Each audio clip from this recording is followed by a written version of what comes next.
What's up, everybody, and welcome back to the Reality Kingdom, where we put the real in reality or whatever. Period. I'm your host, Pharaoh, and we're joined by the wonderful Summer Sayles of Big Brother Canada 10. Summer, how you doing, Queen? I'm doing good. You know, I'm a little bit tired. It is my bedtime, but as I always say, for people that I love, I will stay awake for. So, you know, we're awake, we're alive. I'm with my folks. Period. I know that's right, Queen. Especially because we've been having some queens on. We couldn't keep this going without having Miss Summer Sayles. Come on, Miss the Queen of Big Brother Canada 10. We couldn't not have you. Am I mistaken? Wasn't I your first guest? You were on Big Brother. Oh my God! I think you were. Because it was period. You started for first, Summer. Shout out to Summer, because it was this exact same week last season, and last season was definitely one of our first times we had. That was our first times we had guests. So dead ass. Oh, you ate that up. Yes, you know, I was waiting for the call. You know, I was like thinking about y'all. I was like, "Where's the call?" And then I'm like, "Oh, there we go. We on time." So I'm excited. Yes. All right. Shout out to Summer. Period. Thank you. She knew. She saw it for the TRK. She saw it before the others saw it. I know that's right. That's right. All right, Summer. So we can just hop right into this because we got to talk a little about last week, talk about this week. So let's get into it. Last week, at the end of the week, Big Brother Canada shocked the house guest with the executive veto scenario. Ooh. They had to do a safety change. Your season was the first safety change. Is that true? Yes, sir. Wow. Yes, so they had to do what was it? A chain of rejection. They put a little twist on it this time. Yes. Whatever it is. I was at the edge of my seat. I was like, whoa. I was trying to figure out if it had happened on my season, how it would have went down. So many things are going through my mind. It was insane to me. I was so excited. Exactly. I love a good safety chain. I really every time. BBUS, take notes, please. Give us a safety chain. Every single time, and this time it went kind of backwards, so it ends up with the person who's basically most liked, because you have to reject someone from getting it. It started with Elijah. He rejected a bunch of people, and we ended up with Spicy V being the last one not rejected. We kind of saw that coming, because she won the HOH, where you had to eliminate people already. So she's done one eliminators twice in this season, and she gets the safety chain. The safety chain. She gets the executive. I mean, it should have been called a safety chain. That's cute. But she got the executive. We get what you're saying. She got the executive veto. Yeah. And then we saw them kind of scramble, and she ended up deciding to use it on Todd, not Tola, how she told Anthony, to use it on Todd and replace Vivek. And Vivek got his ass sent home right after taking out the shot. Lord. I'm so happy about that, because we literally said on the podcast, this man has to go home next. I'm sorry. I know he was so sad in the exit interviews. I feel like he's such a genuine spirit, a nice, fun man. I will give him his 10s. Oh. But, he needs to go home. He needs to face those repercussions for taking out his closest ally. I'm sorry. He needs to go. But look at karma, because, you know, when Dennis said, and I quote, "You're next," I was like, maybe it's not gonna happen, because it didn't really seem like it was gonna line up. And then Karma was like, executive veto, punch the glass, goodbye. Whoa. I was like, what the hell just happened? I was telling Pharaoh, it's like Final Destination. You know, when a person, they skip death and it has to get them. That's what it was. It's like you almost skipped it, but the BB gods was like, no, baby, you gotta go. No, ma'am. You gotta go. You got to go. Literally. That was crazy. It was very satisfying. It just was. It really was. And it's no shade. Shout out to Vivek, though. He's such a sweet man, especially when you talk to him one-on-one, because, you know, check out our extra interviews. We do be doing those every Thursday. So make sure you check those out. But in my extra interview, come on now. But in my exit interview with him, he was explaining his game, but you could really just feel the genuineness through the screen. Absolutely. So shout out to him. And y'all, don't be in people DMs saying crazy shit. I know y'all like to get crazy in the DMs. Stop, don't do that. And yes, and this is what I like to remind people. You know, I understand that like we're on TV and whatnot, but like if the mind makes you say and do crazy things outside of the Big Brother house, imagine what the mind is saying and doing. So just, have sympathy, because we're deteriorating out there. We don't know what we're doing. They're blowing smoke and gas in that house. We don't know what is going on. So just take it easy, because the mind is a crazy thing, people. Please. Exactly. So what did y'all think of this decision? Because Spicy V kind of like she consoled with Anthony about how she wanted to do it, and Anthony was basically like, save Tola, let's get it going and move forward. And she was like, you mean save Todd? And he was like, no, save Tola. And she was like, I feel like, maybe Todd would definitely not do it, and Tola might know Bayleigh. And she kind of is still pretending at this moment how she's been pretending to play both sides, and she ends up using it on Todd and not Tola. And then we see Anthony kind of have a few diary rooms like, oh, okay, because she kind of playing around a little too much. But I don't know what y'all was thinking about that, because it was getting crazy. Who wants to go first on this one? Go ahead. I mean, I felt like I wanted Todd to go, no shade. So like in general, I was just like, why is this happening? I was like, this is week 4. Do we need an executive veto? Like, well, no shade. Let him just go. It's fine. I feel like in the end, and we'll get into it more, Victoria is prioritizing her personal interest, her personal game over, I think, the Hot Chocolate's core. Even though she's saying it's for Hot Chocolate's, girl, it's for you, and we all know it. And I like that she is making decisions for herself, like saving Todd. That can get her a connection with him, while also before the end of this week maintaining a relationship with Tola and Anthony. Like, she can do both because she's sitting in that spot. So I feel like it wasn't too bad of a decision. Like, Vivek went home. He was always someone that's probably just going to go at some point. So I didn't hate it. Yeah, I agree with you on that point. I mean, I didn't hate it. I would have been pissed if she didn't use it. Like, all this work for what? Like, where did it get me? So I'm happy that she did use it. I just don't know what the repercussions are going to be.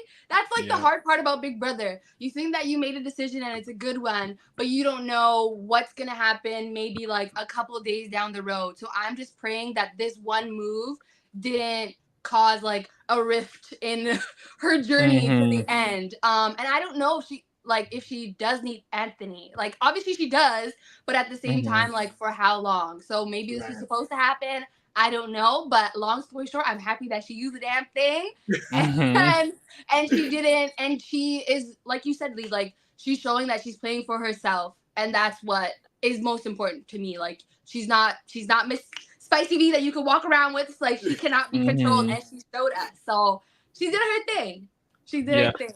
I agree. I feel like what I love about Spicy V is she's going to give entertainment. She's going to do the move, or she's going to tell her ally to do the move, and she's going to get it done. And that's just that on that. And I really do like that about her, entertainment wise. Now in the game, kind of what you're saying, Summer, it's like, I don't know, because this was the beginning of the rift with her and Anthony, and then going into this week, it kind of expands more and more. And a part of me feels like, okay, Spicy, when you start to get rolling, can you ever slow down? Because your first season, that's kind of what happened. You couldn't slow down. You couldn't hold the brakes. And now you did it with the executive veto. That was great. Great move. It helped you a little bit more. And then now the very next week, this week starts. Avery wins the HOH. Congratulations to her. And now Spicy V has the most control she's had since kind of her HOH, because now her closest ally is HOH. And initially they're like, okay, let's just nom Tola and Elijah. Let's just take out Elijah. That's kind of what the house consensus is. And going into this week, that's initially what they were going to do until Tola won veto. And then they're like, Matt can go not just on the block, but home. And it's like Matt, the one who is a showmance with Lexus, a hot chocolate. Anthony's closest ally, a hot chocolate.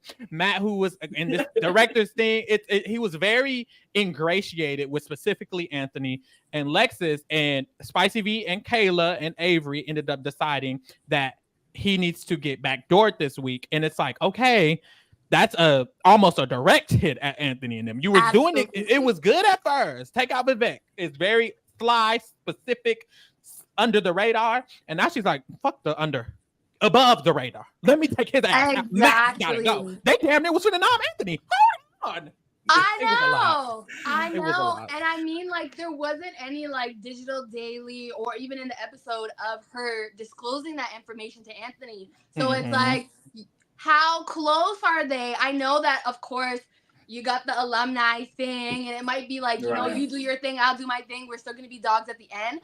But if I was Anthony, and I mean, he is kind of like starting to look at her a little bit, like I would start looking at her because it's like, you're starting to crack away at my layers that are keeping me safe. What are you doing? You know, if you want me protected, let's start looking at other things. Other people, I should say. Because that's the thing. Kind of at the beginning of this week when it was being pitched that Matt could be potentially a pawn or a target, it was mostly being pitched by Spicy and Kayla. And Avery was like, well, actually, that's not actually good for my game because he's my friend. And this is kind of best friend. Actually, we have a secret handshake. And they got nicknames. They got handshakes, girls. It's a lot. He done lifted her up when she won the HOH. Like, they're close down. And it's like, so for Avery, and I hate to bring the lady up again, but I've been saying it all season, that Avery is Christmas Abbott Jr. and she is going to do not what's good for her game, but she is going to do what's good for her closest ally's game, and no matter who her best friend is. This is the exact situation when Christmas took out Bayleigh, her best friend in the house, for her alliance. Where did that leave Christmas? Gone, loser, lost. And then also people stopped respecting her so much. Like, she thought it was going to gain her respect, similar to Avery, thinking this is going to gain her respect. But the conversations we hear is she's just going to do everything Kayla and Spice said. That was a conversation had with Anthony and Lexus after the move. So it's like, what you think you're doing is gaining respect, but no one respects someone who's going to take out their closest ally. And it's almost like Vivek, like the Vivek situation. Friend. You know, like, although it's like a different degree, it's the same thing. Like, it's not a good look. And I guess it's the same, for example, on my season where I was like, okay, Josh, you're saying Betty's your best friend, but you threw it to the ringer. Like, clock it. What is going on? You know what I'm saying? So it's almost like you don't want to be somebody's best friend in the Big Brother house because it means you're going to get abused. And I don't understand that. But at the same time, Miss Avery, maybe when I speak to her, but it's like, stand on business. You know, stay on business if you're going to do this. Come on now. Like, I was so annoyed. I had to walk away. I'm like, come on, girl. Like, don't give me the best friend. Like, you're making it worse. Like, really. Especially, like, once again, we have the HOH crying after making the move. Like, I'm sorry, Avery, girl, I can't respect that. Like, you put the man up. And this is what so annoys me. I feel like with these players in Big Brother, they feel like they have to prioritize the big move instead of the smart move. Yes, it's a huge, flashy move that you're taking out Matt. Great. He's a big competitor. He's in the showman. It's something that you could say that's on your quote-unquote resume. But is this a smart move for you? You're saying he is your best friend in the game. You have trust with him. Y'all have a relationship. Why take him out? Like, it's just like that alone. I don't understand why you would make that decision.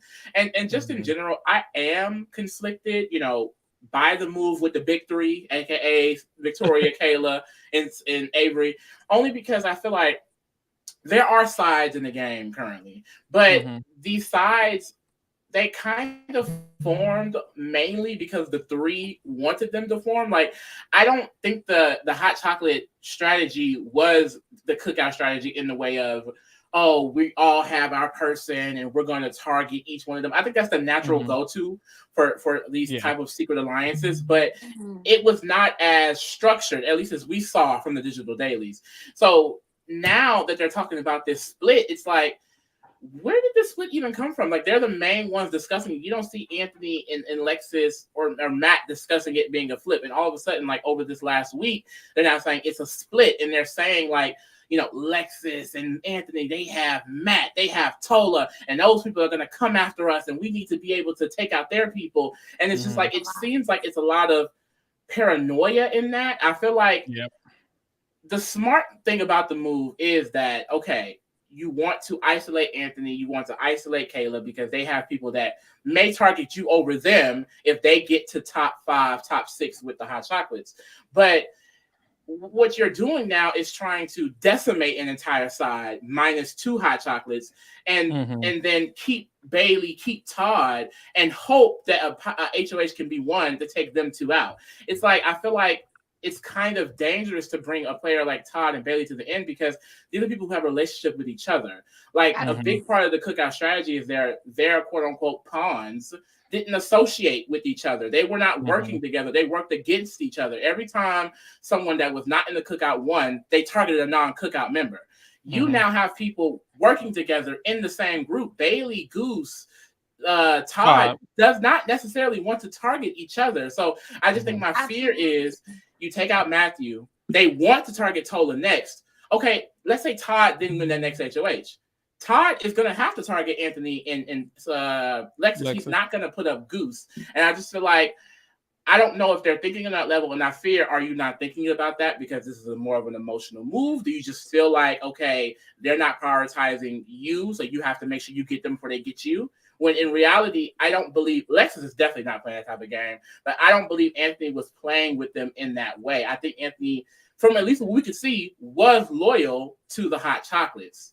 So I do agree that they needed to take out people around him, but it's all about how you do it. And now they did it in a way to where Lexus and Anthony doesn't trust them at all. So like, was it worth it? Yeah. It's a lot of like, can we make it make sense? Like that's kind of my perspective on what I'm seeing at this moment. Like, I don't really get it. Causing cracks where they don't need to, but again, so much goes on in that damn place, and without live feeds, I'm like, what's really going on? Because a lot of it just doesn't make sense, but it might not even be like anybody's fault. I kind of feel like with the Matt situation, I kind of understand it, but then I kind of don't, because the way they speak to even themselves is a little confusing, because they kind of speak as if they did it to help the hot chocolates. But if you were really helping the hot chocolates, the best move probably would have been to take out Elijah, since he's not on either side. Like Lee said, the reason the cookout strategy worked is because the people on the outside of the lines were targeting each other. If you take out Matt, it only leaves one person really for Todd to target, because now Todd wants to work with Elijah, according to the digital dailies. And it's like, not even just now, like they've made comments of how we could pull Elijah in easily because Todd and Bayleigh aren't mad at him. Like, so it's like, y'all know that Elijah can be pulled into this side, which only leaves Tola. So it's like, because they're saying they did it for the hot chocolates, it's confusing because it's actually not helpful for the hot chocolates. And I feel like people are saying it's more for their individual game. And honestly, the hot chocolates is what's best for Spicy's individual game, because she's in the middle. She had an alliance with Lexus and Anthony, and she had an alliance with Kayla and Avery. She's like the Xavier in this situation. So it is best for her for the hot chocolates to get to the end, and this isn't best for the hot chocolate. So it's just, honestly, it starts to get confusing. I kind of feel like the only person this was individually the best move for is potentially Kayla, and that's because because Spicy asked Anthony, "Is Matt targeting Kayla?" And he didn't say no. And Kayla asked Anthony, "Is Matt targeting me?" And he didn't say no, because he was not having great conversation. That's Anthony's problem. He do not be advocating for his allies good enough at all. And we'll get into that a little bit more. But yeah, I feel like it might have only been good for Kayla individually, because Avery said that's her best friend and cried when she nominated him. And Spicy was in the middle of the hot chocolates, and this isn't the best for hot chocolates. So I don't know. I'm kind of confused. That's what I was thinking as well. When you take the time to like really think about it, it's only one person in that group that would benefit it, because Anthony needs Matt. Like you said, Spicy V's in the middle. Avery said that's her bestie. Obviously, Lexus needs her mans around. Obviously, you would want to split up a showmance, but maybe not at this moment, because it's like, okay, she's a part of the hot chocolate and she has an additional number. So what can we do with that additional number as we move as a collective? So yeah, I don't know. It's kind of hard to make decisions that work for the group, but I was kind of hoping that somebody would realize that this decision really only like impacts one person in a beneficial way. Exactly. But that's the thing. They all kind of are like us. Like, I feel like I said, when they kind of get into these rooms and they start talking, like the big three, it reminds me a lot of Surrey and Izzy from BB25. Like they would kind of get together and they would go over these theories and things like that. Like I feel like for the last few weeks watching the digital dailies, it's been this secret animosity almost about is Anthony controlling us? Is Lexus just running around with Matt? Whole time, Lex's intention was, at least from what we've seen, to never flip with Matt.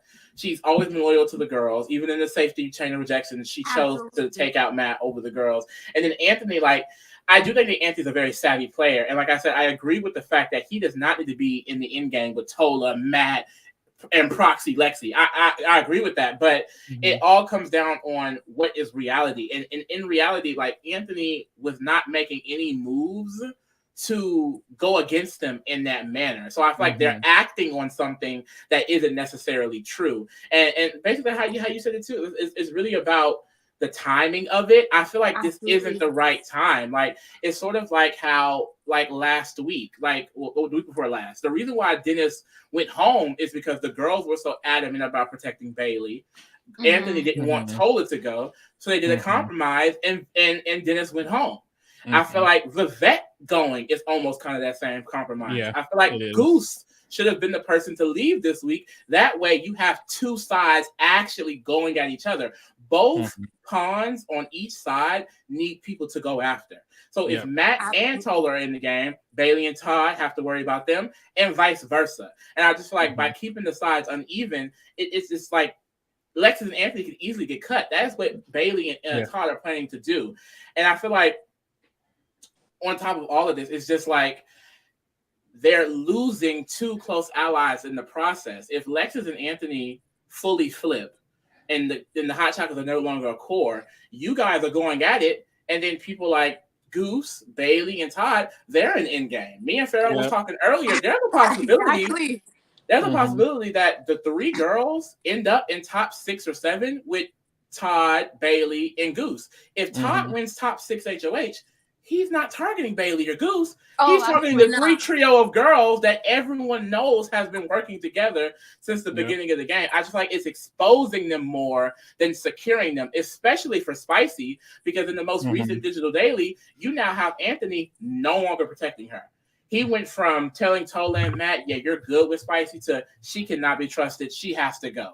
Lexus, of course, is flipped because y'all are taking out her mans. And y'all are doing it in a way of like, you're not consulting with your group. You're not seeing how they feel about that. You told them, we're putting up both of you guys as close as ally, and you have to be okay with it because of the hot chocolates. It's like that. I don't know how they thought they were going to be able to do that and not piss them the fuck off to the point of not. Absolutely. I mean, I never saw this side of Matt. Like, he was like, mess with me once and I'll pick you up. I was like, damn, like, what are the repercussions gonna be moving forward? That's really what has me on my seat, because the moves are good. It's just the timing is off. Like off. Everything that has like transpired over the last few weeks is like, I feel like this should have happened like, you know, later. Why is this all happening now? So it's been kind of crazy, to say the least.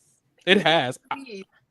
I feel like with the with the whole the Lexus getting upset and Anthony getting upset, especially for Lexus, I think it's hard for, I guess, the fans to understand sometimes why Anthony been running it this whole time. It kind of feels that way, but from the way I'm perceiving it, you have to remember that Spicy V was lying to them. Spicy V was telling Lexus and Anthony that she agreed with every single move that happened so far. So in Lexus and Anthony's mind, most of the hot chocolates agree with what this move. Most of the hot chocolates agree with Donna, which they did, because Kayla and them actually did agree with voting out Donna and Janine and Dennis. So in their mind, most of the hot chocolates agree with this. This is the first move that most of us would agree with, taking out Elijah. Why aren't we just taking out Elijah when this whole time we've just been doing what most of us agree with? I think people are forgetting that they were lying to Anthony. They were lying to Anthony's face. Even Kayla was. Spicy V in the episode tonight got mad at Kayla for lying in Anthony's face about it. But it's like she was doing that and Kayla was doing that this whole season. So Anthony's thinking, yes, this is good for me, but they agree with it. They agree to vote out Janine. They agree to vote out Donna. They agree to vote out Dennis. They agree to vote out Vivek. So when he's confused as to why they're not agreeing with him, yes, he's cocky. I'm not going to lie. He's cocky as fuck. He wants everything to go his way. That's very true. But also, he's a little confused because they've been agreeing this whole time. And then all of a sudden, all of these moves, they didn't agree with. So when he was in the bathroom on the Digital Daily arguing with Spicy, he was like, wait, hold on. You said that was good for you. And it's like, she did. And so did Kayla. So it's like, why to him, he's confused because he thought they agreed. The issue was they weren't being honest with each other, both sides, whoever it might be. Themselves. There was not an honesty. There was not an honesty, because if they would have been honest and real about the fact that they didn't want all those people to go, which they did want them to go, which is why they would be lying if they said they didn't want them to go, because they did. Absolutely. At the moment, they actually did. But anyways, if they were more upfront with Anthony about how he's acting, then it wouldn't be a problem, because Spicy's been this mediator this whole time and she's been lying to him about it. And they haven't even, and Kayla and Avery haven't even told Anthony anything about how they feel. They've never spoken about how they feel. So it's like, I don't know. He is cocky, but also they've been lying to him. So we got to remember that. Like, they're playing the game too. They're not telling him the full honest truth. And when that happens, like, I'll be ready in front of my TV screen, like, Jesus. They all need to get together. It's honestly. about to be crazy. Oh, yeah, but on a side note, sorry, this is something that randomly just came to my mind. Like, why isn't anybody talking about Elijah? Like, this man's gonna make it to final 2 and like not have to do nothing. Like, what he's doing, so I won't say that, but I'm like, I feel like all eyes should be on this man. Like, I know, like, he was the target in the beginning. Like, I don't know. It's just starting to hit me now where it's like, I feel like this man is just gonna get overlooked and just win the damn game. Like, and that's what they talk about him. Like, as much as it seems like it would sound bad that people are saying like, you're useless, nobody cares, pawn of the season, all that. But at the same time, it's like, oh baby, like, yes, keep saying it. Even if I don't win that money, I'm still getting the bag if I make it to the end. Like, you know, even if I don't win the big bag, I'm still winning the bag, some sort of bag, you know. So like, he needs to go. I'll take my little 20,000 second place. Because we can get into the Elijah of it all, because I feel like that's my main thing with this move, is that when you break down Matt and Elijah being nommed, it doesn't make sense specifically for Spicy No Shade, because last week, who was eating them girls up? Elijah was the one who won the HOH and then realized that they were playing him. And then realized he's the first person who's realized that Spicy V was playing him this entire season. The first person exposed her game. And exposed her game. And he won an HOH. And it's like they're talking about Matt being this threat. And no shade, Matt is not, it's no shade, baby. Beautiful gowns, beautiful man. But it's not eating up here. It's not eating up here because he genuinely is being ran by Anthony, and he genuinely is being he could be ran by Lexus if she wanted to. And Elijah is not being ran by nobody, really. Honestly. No, but could it be by Todd? His HOH-itis should have been enough to be like, this man needs to go. Yeah, Matt, he like physically, yes, but we've seen from time and time again, sometimes those muscles really be having people just stiff. Like, they don't. It's just, you know, just the exterior. It's really all not going to do that much. I not even to be rude. Like, I had to like really like factor in who Matt was. Like, I always forget, and he's in a damn showman, so I should know, but I always forget. Like, he was almost like Tola in the beginning, where it's like, this man's actually playing the game. Like, I'm just learning Matt now, so I'm shocked that he's all of a sudden becoming a target. And he's not somebody that like, oh, you would probably overlook, but it just happened. So that's why I kind of feel like. Go ahead. I was just gonna say that's why they need to be honest with themselves, because it's like they're saying Matt is a target, but then they also on the flip they're saying Matt is a target because he has a great social game, and on the flip side they're saying he hasn't talked to us for the first 30-something days. So it's like, does he have a great social game, or did you just want him out? And that's what I think the move is more of a statement piece. It's like, Lexus, we don't like you running around with Matt. Anthony, we don't like that you think you got Matt on the low and think you're going to use him to go against us. We need to get y'all in check. And they said that. They said they want to make sure Anthony and Lexus have nowhere else to go. And I love that line of thinking. But like I said, it all goes back to how you did it. Because now you don't have them in any way. But then to sit in your rooms together and be confused why they're upset, that doesn't make any sense to me. Because like you said, why you're doing this move. It's not for the hot chocolate. It's so that you can bring Anthony and Lexus in closer to you. That is a personal move for the three of you, not the whole of the hot chocolate. But like to then also say like, we're also doing this because Anthony got his way the first 4 evictions. Like, and that's saying I don't understand how everyone has done a 180, even the people on Twitter. Are y'all forgetting that Spicy's the reason why Donna's sitting at home right now? Let's really wake that back up. That was all Spicy, baby. These girls have had a hand in every single eviction, and now they're sitting here acting like we have to do this move because we haven't. It's like, I don't. You're right, Summer. Y'all minds be deteriorating for real because I don't know how. I'm telling you, I don't know how one thing is true 1 hour, the next digital daily something else is true. They time jump the hour and something else is different. Every second it's just like withering away.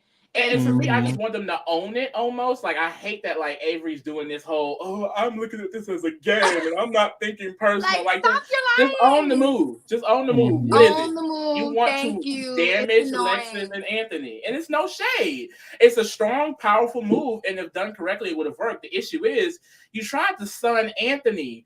Did you think that y'all were just going to take out Anthony's allies and he was just going to sit there and be like, oh, I'm just going to work with y'all. It's fine. Like, he wasn't going to do that. And that's what I'm saying. Like, it's so messy to the point of, like, if they just flip, like, if Tola wins HOH, Anthony's not going to be like, oh, don't nominate two of them. Because y'all basically just, y'all are leading to a path where they will go on the block if Bayleigh or Todd wins HOH 2 or 3 moving forward. Like, it's like, I don't know. It's good for their self-protection. But then also, like I said, let's say they get out Tola, Anthony, Lexus. Boom, they're all out.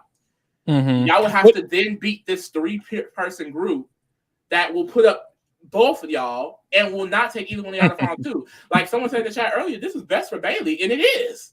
And that's the thing. Like, and that's what Lexus and Anthony have been saying. Y'all are just protecting Bayleigh. Y'all are doing this for Bayleigh. Yeah. It's now becoming true. Yeah, like this is so good for Bayleigh. All of it. Like y'all are taking out people who are only coming after her, not y'all, really. And what it is it's like a direct shot at like Anthony is smart enough and aware enough to know this is a shot at him. Y'all aren't taking out Matt just because. You're taking out Matt because he's close to me and y'all are now mad about it. It's obvious. Lexus is understanding that to a point. It's kind of like it's so early in the game. And I was saying if this is similar to the cookout, it's like if I'm in the cookout and Kylan wins the third HOH and takes out Claire or takes out Alyssa or takes out literally the closest person to the people in the alliance. It's like, bitch, what was that? Like out of all these people you could have took out, you wanted to take out my showmans and my closest ally out of when Elijah is right here.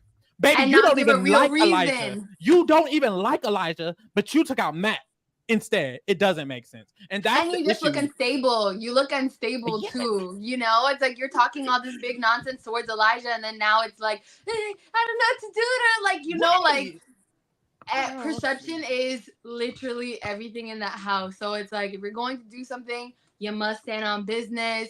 Yeah, you know, like if you're making a petty move, be honest about it, you know. And it's like, I don't know, some of these moves, like we're saying, like back to timing. Wait until Arissa says the jury house is open, and then it's like, okay, start making the low key shots that obviously you don't want to mess up your jury management, but at the same time, it's like once you hear Arissa say that, then it's like, okay, now it's time for the shift. But before then, the pre-jury, you got to make sure you're getting rid of the people that you don't need. Not gonna add to you, probably not gonna vote for you. Like, exactly. And then speaking of jury management, like I've been saying that about Spicy V, like the move in itself, it is masterful. And I think with Spicy V, her game is so results oriented. If Spicy V makes the final 2 and wins this game, Spicy V is top 2 best Big Brother player and not number motherfucking 2. Give her 10s, but it's such a messy game that it's like it's hard to see how she's gonna get there because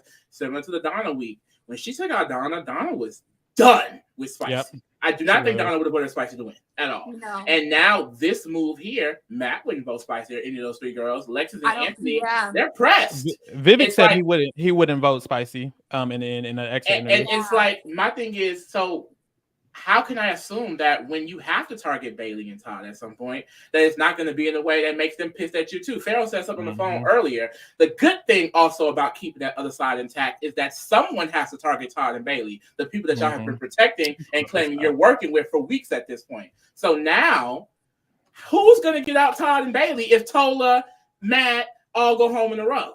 Y'all have to do the move. So and then they're going to be mad at y'all. They're going to react to that. Absolutely. Exactly. So that's the issue. This is kind of, if you're on YouTube, you can see visually kind of how the house is set up. We have at the top, it's the hot chocolates. Victoria, Avery, and Kayla are on one side, quotations. Anthony and Lexus are on the other side. And then Victoria and them have Bayleigh and Todd. And then Anthony and Lexus have Tola, Matt, and Elijah is kind of in the middle, really, because he's really close to Todd, but he's also cooler to the Anthony and them side. But at this moment, Matthew's gonna go home, really just leaving Tola and then maybe Elijah. But Victoria and them plan on pulling Elijah to their side. So their plan is to make sure Elijah's with them, really leaving just Anthony, Lexus, and Tola. So it's like y'all are setting it up to where Hot Chocolate is gonna get nom next week if y'all get what y'all want, because they want Elijah on their side. That's what I'm thinking, looking at this, because I'm like, okay, if you get rid of Matt, and I know Spicy V, I think she said on the dailies that like her and Anthony need to win HOH. But if she were to win HOH, what would she do that would result in her losing like substantially when it comes to jury votes? Like, because it seems like she's gonna, you know, it's like, ooh, it's gonna get real messy. You're gonna have to turn on somebody. You gotta turn on somebody. It's almost like she shouldn't win, but at the same time, she kind of like has to. Or maybe at the end, I don't know how it's gonna look for her specifically. Anthony, it's like it seems like he could just do whatever he wants and then honestly, yes. Like, especially because people are coming for him first. And that's another thing. Like they keep mentioning how they did all of these moves for Anthony. And it's like Anthony, I think from Anthony's perspective, he's like, well, yes, they were targeting someone in the hot chocolates, me. No one is targeting y'all. Even Matt wasn't targeting Kayla. Matt was like, I'll put up a girl. And that could have been Bayleigh and Kayla. It could have easily. They were literally targeting Anthony. No one is targeting Victoria.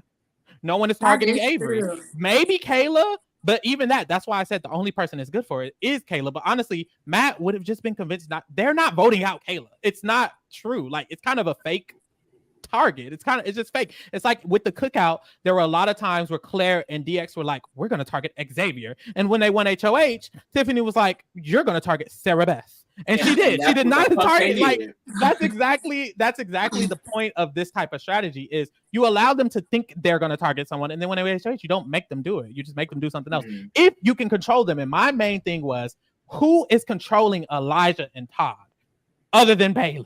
And Todd is controlling Elijah at this point. Anthony and Lexus are controlling Matthew to the most extent. He's the most controlled person not in the hot chocolates, which is why I was like, how is this good for the hot chocolates when they only run Matthew? The hot chocolates do not run Bayleigh, they don't run Todd, and they don't run Elijah. The only people that they run is Matthew.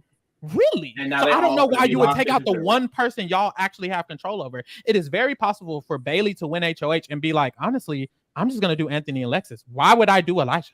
Why would I do Tola? We need to just take a shot. And it's like, that was way less likely for Matthew to put two of them up because Lexus would have been like, baby, don't do that.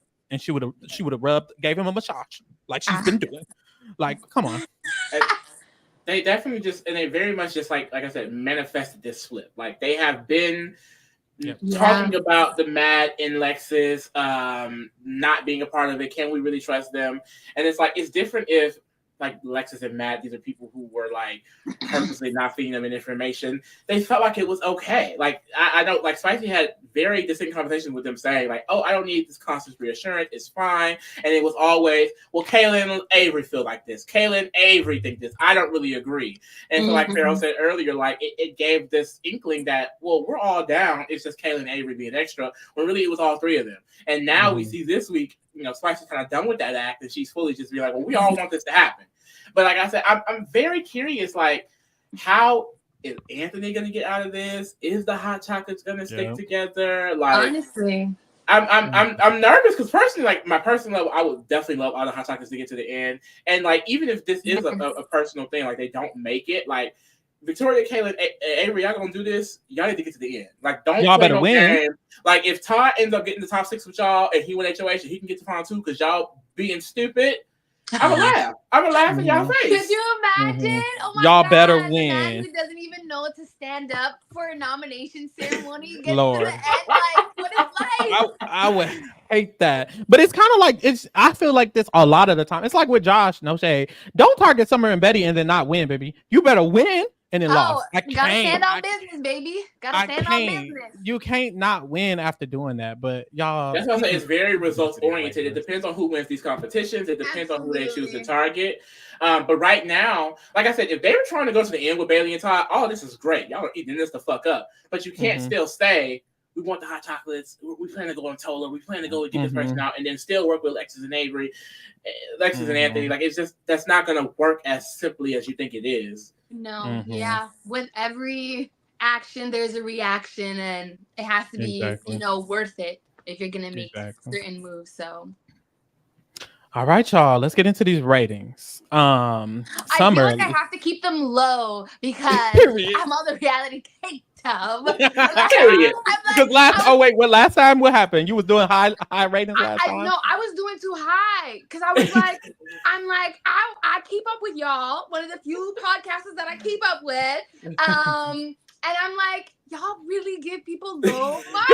I'm like, in my head when I was in the shower, I'm like, I want to give everybody 8s, but they're gonna be so pissed. The problem when you meet people. My thing is like I'm gonna have to stand on business if I give someone a 3. It's like I'm you finna see them in person. Yep, I gave you a 3. I'm sorry. Okay, so last week I was particularly low because last week I gave Vivek a 0, and no, I ate that up. I mean, it's fair for this season. I ate that up because Vivek did go home after I gave him that 0, which was you ate that up. It was I'm over here like, oh, he may stay. Let me go ahead and give him a 1, girl. Karma said no. Karma said goodbye. You gotta go, baby. I'm sorry. I am so sorry. So overall, Summer, how would you rate Vivek overall? Overall, okay, you have to tell me what you want from me. Do you want me? Actually, why am I saying like? Do you want me personal? Okay, to be real, I'm gonna say as a player, I will give Vivek a 4 point. Yeah, I'm gonna have to say 4.5. That's sweet. I try not to choose sides. I am Team Dennis, my boy Dennis. I do ride out for him, and I didn't like that move. Vivek didn't really stand on business the way that I really wanted him to.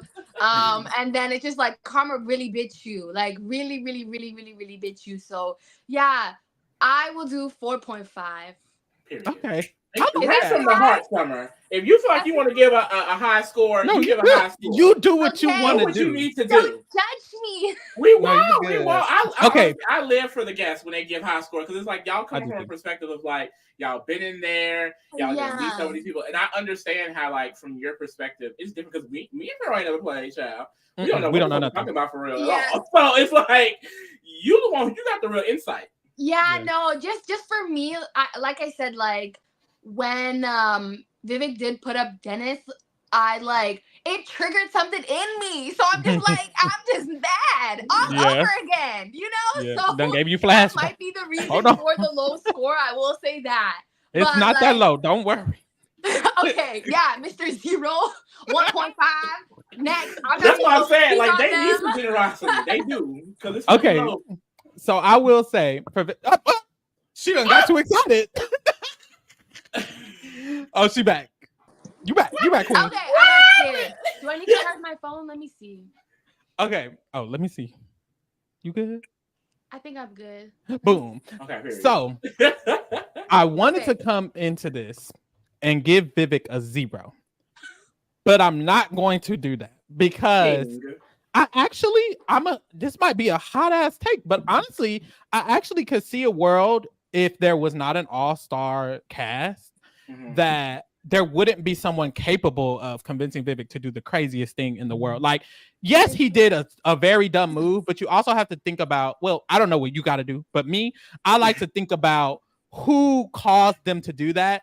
And in my opinion, the damn near best Big Brother player in Big Brother Canada made him do that. So it's like, I mean, yes, you did something really stupid, but also you were convinced by a legend. And it's like, okay, everyone can't play with a legend, and I mean, he didn't go home the round before this. You know, he lasted a while when Anthony knew he was coming for him week 1. Actually, he was threatened by him week 1, and he lasted 4 weeks. And even that move, Anthony didn't want him to go when he went home. He had to get executive vetoed out of this game. So I'm not trying to cap because I still don't think he's the best player ever. But I do feel like if Vivek played in an all newbie season, I think he would have did way better last season, season 10. Anything like that. I do genuinely think he would have did better without Anthony eating him the fuck up at every corner. So because of that, I'm going to give him a 0. I think I'm going to give him, but also there's my thought on that. But the issue is we've only seen him play in this season. Mm-hmm. And in this season, he got 8 the fuck up. So I'm going to give him a 3 because of that, which is better than a 0. And yes, that's still my man. And I still fuck with him. But we only saw this. Lee? Yeah, I think definitely going based off what we've already seen, I'm going to go with the 2. Boom. I just feel like it's really, I agree with everything you're saying too. I definitely think in a different situation, especially if he were to somehow come back, he could really learn from the mistakes that he made, and maybe probably play a pretty decent game. Like I don't think he would have went home early at all if he didn't have such a big beef with Anthony or the All-Stars at all. But just we saw a lot of bad things, especially the fact that he was one of the first people to clock the All-Stars, and then you got played by them, and then you got sent home and voted out by them. It's like these were all blaring red flags. Like Dennis literally told you this is going to happen, and you still chose to go with it. That's what I'm saying. So I feel like I agree with you saying. Like an All-Star took him out, but girl, we saw Summer convince Gino. Summer probably could convince him too. Shit, like I don't know. Like clearly. Like you're he's invincible. Yeah. And I feel like I don't know. It probably would have happened regardless. So I'm gonna go with the 2. Hopefully, I feel like I would like to see him play again. I ain't gonna lie. Like some kind of second chance situation. Yeah. You would. He would be in your I guess it's either like 14, 15, or 16 house guests. Those are like the variations when it comes to numbers. So he would be in your top 16, 15, and 14. What they call it. Recruit, not recruit. Understudy, replacement. Replacement. He'll be replacement. No, what is it called? If somebody gets sick or something, Oh my God. The understudy.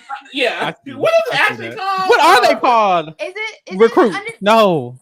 It's not a. Is it like Summer wasn't one of them, so she don't know. What was it called? Is it alternate? Boom. I don't know if he would even be an alternate. What I wish was this was a multiverse of madness, and there was just a whole nother universe where he just played and it was all newbies, and then we would have seen what he would have did there. That's what I wish, because I wouldn't necessarily say. That's my thing right now with this season. I love seeing my folks. I love seeing Miss Spicy V and Dougie Licious, but at the same time, like I really wanted to see how these folks would have played if it was just them, but it's okay. It is what it is. We can't change it unless like Spicy and Dougie get evicted like back to back. I don't know. I don't think now that would be a gag. Don't gag the live like that. Canada might have to get new sponsors. Sponsors might quit. Or let me shut up. Shut up. Next is Elijah. I gave Elijah a 0 last time, and I don't feel much better about Elijah at all. He's staying, but honestly, I'm not even gonna lie, y'all. I have a theory that, not a theory, but a part of me feels like that's not even set in stone in itself, because in reality, I genuinely think it is better. This might be a hot take, but I do think it's better for Spicy for Matt to stay over Elijah, because like we said earlier, Elijah actually clocked Spicy. Matt Matt got backdoored and still thinks Spicy is voting to save him. She has Matt snowed, or at least has had him snowed for this whole entire time. So honestly, it might genuinely be better for Spicy, for someone who she has snowed, to stay over Elijah. So because it's not even better for Spicy in my mind to save Elijah, I can see her waking up tomorrow. She crazy. She'll do anything. She might wake up tomorrow and be like, girl, Elijah got to go. Because honestly, I do think he does have to go for her game. So I'm still going to keep him at the 0. I'm going to keep him at the 0. I am. Lee, how you feeling about Elijah? Yeah, I was going to say, I'm definitely just going to keep him at the 1. He's nominated again. And he still believes that directors is a thing. Talk about the director. How you pick the director to the thing, baby. You gotta hang it up. The entire alliance on the damn block. Like I just both of y'all are on the block, please. Out of fear, he's definitely just reverting to I'll stick with what I know, stick with the power, stick with the numbers. I do think that there is a slight chance he could sneak his way to an end game, especially if the hot chocolate start beefing really hard. Like everyone is like the reason why he's staying is because they're like, oh, we can beat him in comps, even though he's already won an HOH. But also like no one trusts him, so who's gonna really use him? But at the same time, it's like he is building this relationship with Todd, so I'm interested to see where that's gonna go. But overall, I don't see it for Goosey. I don't. You said Boosie? Oh, Goosey.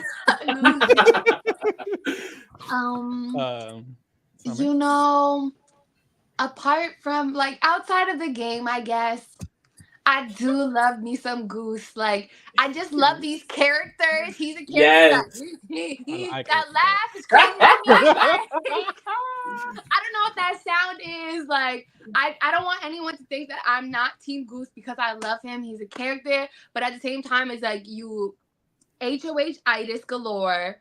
I know it wasn't your fault because of the executive veto, but like even the nominations, it was a flop. Like they both stayed. Back to the point with the directors, like how many times you gonna mention this damn alliance before you get it together? Don't exist. Like, you got nominated by them twice. Come on now, baby. Avery called you the target right in your face. You didn't even do nothing about it. You're like veto wasn't used on you, Bach. They don't fuck with you, Goose, baby. They don't. Like so. I will have to agree with Mr. Lee, but I'll give him a 0.5 because I love him. So 1.5. Period. 0.5 for love. I live for it. Yes. I love it. I thought Goose was gonna be the Kevin Jacobs of this season, Summer. I did. I thought maybe for a hot minute because he did mention Kevin, but Goose is not from Toronto. Like that's what makes Kevin very different. Being from the city, like it's a different vibe. Like people, Kevin was kind of able to like have that nerdy vibe in the beginning, but like he's very much like that guy. And Goose isn't. He could relate to people for real. Yeah, like Kevin really like. And there's a reason why I called him Cavante. So a lot of people forget like Kevin is not just like the social player, the strategic guy. It's like he's really just like a cool guy. He's got this like a little bit of swag to him. A little bit of this, a little bit of that. So that's also what makes Kevin such a great player. So if you're missing the swag and the charisma.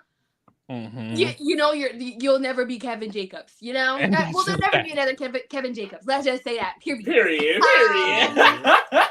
But yeah, you need some swagger if you want to play like him. All right, Summer. Next is a fan favorite. Not my favorite. We have Todd. Do you know who that is? I do now. Yes. I do now. He. Let me stop saying this, man. He grabbed my attention for all the wrong reasons, just being a hot mess. But it's just like, actually, do I want to take this conversation elsewhere? I'm not going to. But I just feel like it's just really funny how selective the Big Brother community is. When it's like, because I'm like, okay, when somebody doesn't campaign, when somebody doesn't know what's going on, it's like y'all are like, they're my boy, but when I'm not gonna name names, but I'll say from my own perspective, even though I guess I was kind of strategic with my campaign. Yes, a girl didn't know what she was doing, but she was also trying to do the opposite of what Moose was doing. It was like y'all were ripping me apart. So even if you do something, you're gonna get slandered. But when you literally do not do a damn thing, you're going around, got gloss in the sauce, you are applauded. It don't make no damn sense. Sorry, I'm triggered. But I love that people love Todd, but at the same time, it's like I hope some of the people who are ripping other people apart for actually playing the game. Like, look who you're applauding right now for not really playing the game. He's playing the game. There's no way to not play Big Brother while you're in Big Brother, but it's just like, he you know what I'm saying, where it's like you're not really playing like that. You clocking it. You're not even getting up. You clocking it. So real bad. Like, maybe real bad. You really it's just so funny. It's just so funny how selective people are. It's like and it's no shade at all. It's no shade at all to Todd. He's just being himself. He's just in the house. This is more so me just saying, like, to the community, it's like, I'm clocking the selectiveness and I don't like it. So boom. Period. But y'all stand on business. That's why I appreciate y'all. Y'all stand on business. You said what you said. How you feel about his game? I guess. What you rating him? Really and truly, I do need subtitles when it comes to Todd. I don't really understand what's going on.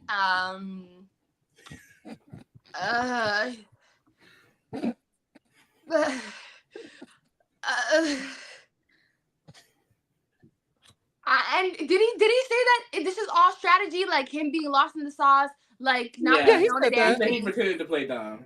So he actually knows the game? Well, no, he's not a fan. Okay, because he didn't know Karen. He does not know. To be fair, I didn't believe it when he said it. No shade, but hey. Okay, honestly, I'm gonna give Todd. I'll give him a 2. Because he is climbing up the ladder. He's starting to insulate himself a little bit. He's starting to have a little bit of a trio if Elijah does stay.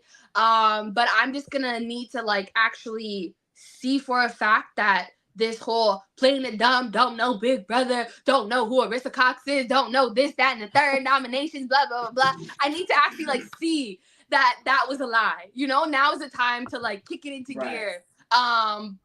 But if it doesn't happen, you know what? I'm gonna need some criticism, from the people who hated on me. And it's no shade for not actually even saying a word during his campaigns, okay, and not even knowing that he's supposed to campaign and say something. But that's a whole other thing. Lee, how you feeling? I live. Todd is definitely in an interesting case right now. I do think that I agree with everything Summer said, period. But I think that his game right now, it's really dependent on what the girls are deciding to do with it. I think at the end of the day, they're using him and not really working with him because he has this all-time social game that he's manipulating them and they're thinking no, they know that they can use him. I will say I want to give him his 10 for the fact that he is one of the only newbies this season that have not been snowed by Anthony. He has had that man clock for a while, but in the same sense, he is kind of getting snowed by Victoria, and I don't really know where that's going to go. Like I said, I see the upside where, okay, this goes through, the house stays split, Anthony and Lexus maybe go, he's in the end game with the girls, he can win a comp maybe and do something then, but that's still also dependent on a comp. The plan, whether they stick with Anthony and Lexus or not, is to take your ass out at some point. They do not want Todd in their end game. They are just using him as that number that they know is on their side. And if Tola, Lexus, or Anthony win, he can be in danger again. Because I don't think they will necessarily go after the 3 girls. I don't think they necessarily even should. So that does leave Todd and Bayleigh. Todd and Bayleigh, specifically Todd, are always going to be collateral damage if the other side at this point win. So I think that's my main issue. I'm gonna go with the 3. I want to move up a little bit. I think he's in a better position, and I can see an inroad for him now. And that's interesting, I will say. And I just feel like there are a lot of things, but a lot of things would have to go right for Todd at this point, I think, for him to win. Because, like I said, his game is really dependent on what if the girl's gonna be loyal to him the next week. They may feel like, oh, he can go now. Yeah, you never know. Especially because he said in the triple he would nominate Anthony, Lexus, and Kayla. Now, if Kayla get that tea, girl, she's gonna be done. She will. Now I will say, and I hate to be a hater. No, I don't. I'm gonna be a hater. So I will say a lot of people are impressed by Todd quotations clocking Anthony, but I mean, let me just go down the list of people who had Anthony clock: Janine, Donna, Dennis, Vivek, Avery, Kayla, Bayleigh. He's not one of the only newbies. He's one of 9 newbies, 8 newbies. I said to not get snowed. Who's snowed? Okay, let's go to the people who wasn't snowed. Janine, Donna, Dennis. Well, Avery, Kayla, Bayleigh. I feel like in the sense that, like, when I think about Snow, I'm just thinking like he was never used as a pawn in their game.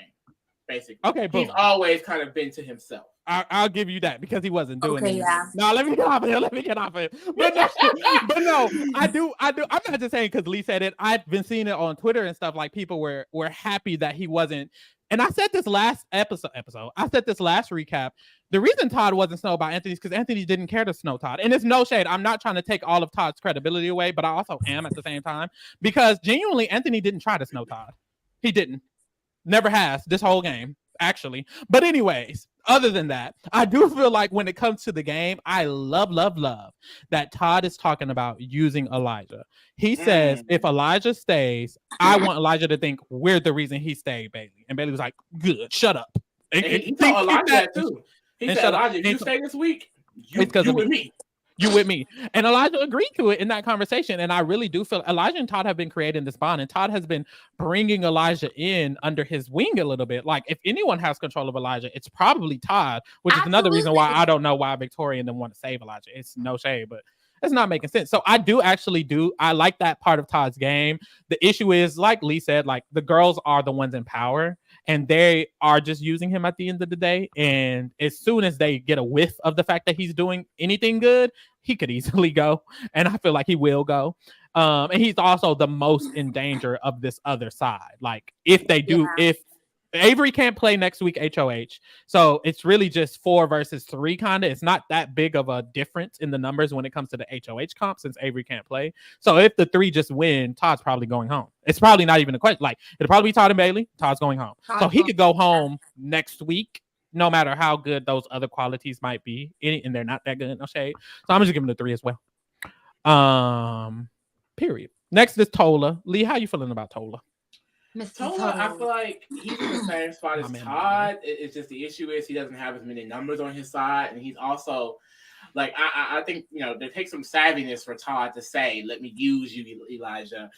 Tola is really not in that spot at all. Tola is a loyal ass soldier, and he's gonna ride with Anthony and Lexus, and the wheels fall off. And it's like, period, Tola on that because they're my faves.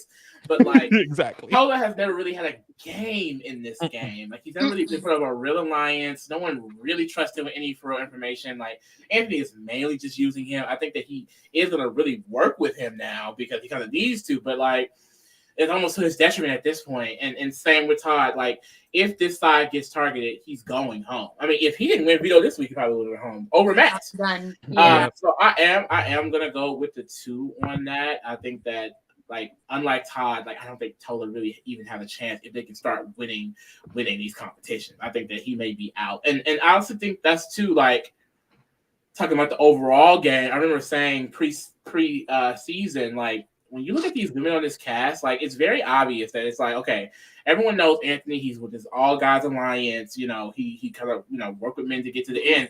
I think they purposely had such strong independent women this season because they wanted to test his ass. And baby, he's getting tested, okay? Because these girls are on his neck, and then also these men suck. They do. All of them. Look at them. They're on the bottom. They're all at the bottom. I hate. And they have always been. The best boy this season is Dennis. And that's why he has to go. Other than Anthony, the best boy is Dennis. So he doesn't have any guys to work with. And the women, I feel like they have these blinders to the point of like, they're like, they know how Anthony is. So his approach is not going to work with them. You kind of see it a little bit. Like he tries to not manipulate, but sway them certain ways and try to get him to basically do what he wants. And every word that comes out of his mouth, they immediately go to the room and be like, why the fuck he just told me this, and this? I'm not listening to that. Like they almost want to do the opposite of everything because they feel like everything he's doing is trying to persuade them. So, Anthony's going to have to really switch up how he approaches people. But we're on Tola. And basically what I'm trying to say is Tola ain't going to be able to help with that at all because he also has no relationship and no finesse. So it's the 2. It's the 2, I fear. Summer, how you feeling? Yeah, pretty much said everything that I wanted to say and more. Like I said, although I guess like not being on the show is a strategy. That's what I read online. You know, when people are asking about where's Tola, what's going on with Tola. So yeah, Lee definitely touched on the point where it's like, don't really know what his game is. Doesn't really have anybody he does, but doesn't. I don't think that like Spicy and Anthony, they're each other's number ones, right? That didn't really like change. So like who's it's on the rocks. It's on the rocks right now. So I don't even know if Tola like truly has a number one unless it's Anthony. Maybe that's gonna change. But that's a huge factor, and that's kind of what played a toll in my game, for example, where it's like I was just playing the game half of the game with no number one, and then eventually when you're caught in a situation, you're gonna get messed up. So yeah. Tola's in a bit of a sticky situation. He's not really insulated that much. We'll see how things turn out in the up and coming weeks. If he's able to insulate himself a little bit more. But yeah, 2, unfortunately, just because it's just like don't really foresee an end path for him unless he wins an HOH. That could definitely change some things. A lot of HOHs and start snatching some people and start building. But as of right now, like people that he needs are being like chipped away at as well. So he's like the next to go pretty much. Yeah. You know what? I'm not gonna say nothing about my man. Y'all said exactly what y'all need to say. I'm just gonna give him that too. Girl, Summer, you know that he's the biggest Tola fan as well. Oh, and yes, that is I still know. my man. My man can do no wrong, but he is it too. I'm done. Next is Bayleigh, another interesting take. Interesting word, because she didn't come on up, girl. Your prices went up, Bayleigh, girl. Summer, how you feeling about Bayleigh? Oh, I love Miss Baby. Just from an entertainment standpoint, she's giving what she needs to give. I definitely think that she is great from a social standpoint. She has been standing on business. She's not afraid to speak her mind. She wasn't going to let Spicy V use that executive veto on Tola to get herself messed up. I live for that. I loved that. Yeah, she was not playing games because a lot of the people are kind of afraid to go against the All-Stars, but she was like, no, ma'am, you're not going to do this. So I really like that as like, you know, another female player. And she actually cares about HOHs and whatnot. Like, so I like that. Yeah. Miss Bayleigh, honestly, I may be a little bit biased, but I'm going to give her a nice solid 8. Period. I know that's right. Team Baby. I do foresee her going to the end, or at least making it very far. You know, apart from like Tola and Anthony, those are the only people I really know that are saying her names. The girls kind of stopped saying her name, at least from what I've seen. I'm not really watching the digital dailies as much as I should. But it seems like the attention, like at least like who the female target is, kind of went towards Lexus and maybe Kayla a little bit, which is good for Bayleigh. So she's in a great position right now, and I hope that it stays. She really is in a great position, honestly. Like, last week it was still rocky. Ever since like her allies were going home, Donna and then Dennis, it was getting really rocky. But Vivek went home, who was her biggest op. One of her biggest ops in the game. And now this week, Matt is going home, someone else who was going to target her. And no matter how much the girls don't want to say it, it is true that this move is best for Bayleigh. And when Lexus sat down with Spicy and she was like, it seems like y'all are prioritizing, like, this is good for Bayleigh. Bayleigh has Todd, and they keep telling them that, and they're like, well, no, but and you know, I understand they're with Bayleigh and Todd, but Bayleigh has Todd. They don't have Todd. And by proxy, if Todd does get Elijah, Bayleigh will now have Todd and Elijah. Bayleigh damn near has warriors on her side. She's gaining a lot of traction. And like you said, Summer, she's not in danger, really. Even Anthony doesn't want to target Bayleigh. He'll probably target Todd first. He has this weird relationship with Bayleigh that we're not going to get into. Yes. So I do feel like kiss already, even though she's like in a relationship. But it's like, I feel something. But that's honestly, like, to be honest, like, it's no shame. And Bayleigh has, because the other side is Anthony, Lexus, and Tola. Anthony and Bayleigh have a relationship, and Lexus is a girl, and Bayleigh's a girl, and they're in the girls' alliance. So it really prevents Bayleigh from being taken out in a way. Like, Elijah might get nommed next to Todd instead of Bayleigh. Honestly, if Lexus wins HOH, I can hear him just not wanting to put a girl up. So it's like Bayleigh is way safer than she was these last couple of weeks. And now she has allies who are still staying in the game. Todd could win the next HOH and she can run that shit and say, put up Anthony and Lexus. Damn. I don't give a fuck about none of that, because Bayleigh doesn't listen. This is why I was saying I'm not sure that the girls allowing Bayleigh and Todd to stay is that great of a move, because Bayleigh doesn't listen to anyone but herself. She doesn't listen to Anthony, so she damn sure ain't listening to Spicy in them. So I feel like if Todd wins HOH and Bayleigh wants Anthony and Lexus on the block, I don't think there's much they can say to convince her otherwise. She's not easily convinced. Bayleigh is not convincible. She's very, very stubborn. So if Bayleigh wants Anthony and Lexus on the block, that could happen next week if she's HOH or if Todd's HOH, which is going to be amazing for her. So it's like, honestly, her position is rising and rising, which isn't that great for no shade them other girls. But hey, we're here. Bayleigh's doing pretty good. I really like her position. I really like what she has, the potential she has, and I think she's in for these next couple of weeks, three or so weeks, which is damn near top 7. So I'm feeling really good. I'm going to give Bayleigh, because this is the issue. There's one more thing. The girls are kind of prioritizing this alliance with Bayleigh. So even though she's not in the hot chocolates, they're doing things better for Bayleigh than are for the hot chocolates. So I was going to say Bayleigh's not in the hot chocolates, but it doesn't matter because the hot chocolates are doing shit better for Bayleigh. So actually, fuck all that. Bayleigh's in the main alliance at this point. So I'm going to give Bayleigh. Damn, am I going to give her? Hold the fuck up. Let me calm down. I'm waiting for it. I'm not going to lie, Summer, I'm not as high as you, but I'm in between a 6. I'm not gonna lie, I'm in between a 6 and a 5.5. But you know what? That's high for you. That's high. That is high for me. That is high for me. I'm gonna give her the 5.5 because it's so recent. And also if next week Todd goes home, none of this applies anymore, and that could happen too. So I'm gonna just leave it at the 5.5. You need time to let her marinate so you can see like she just got there. Let's see how she does. I get you.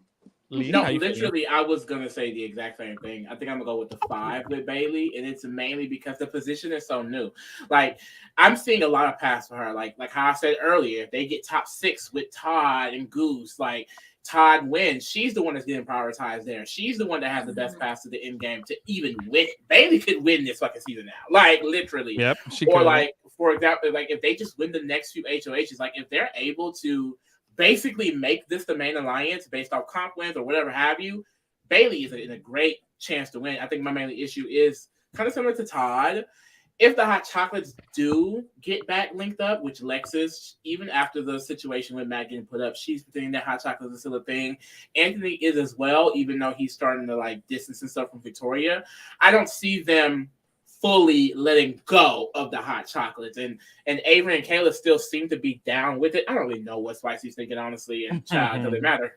But in general, the group still sees there's a chance it can come together. And if that happens, or if Todd just goes next week because they can't win the comp, then like you said, all of it does kind of go away, because I do think that she could easily just become collateral damage again. But she's doing a lot of good things, and especially what you said, Summer, about the safety chain. Like when she went up to Spicy, it was like, no, do not use that. I'm gonna go up and then I'm gonna go home.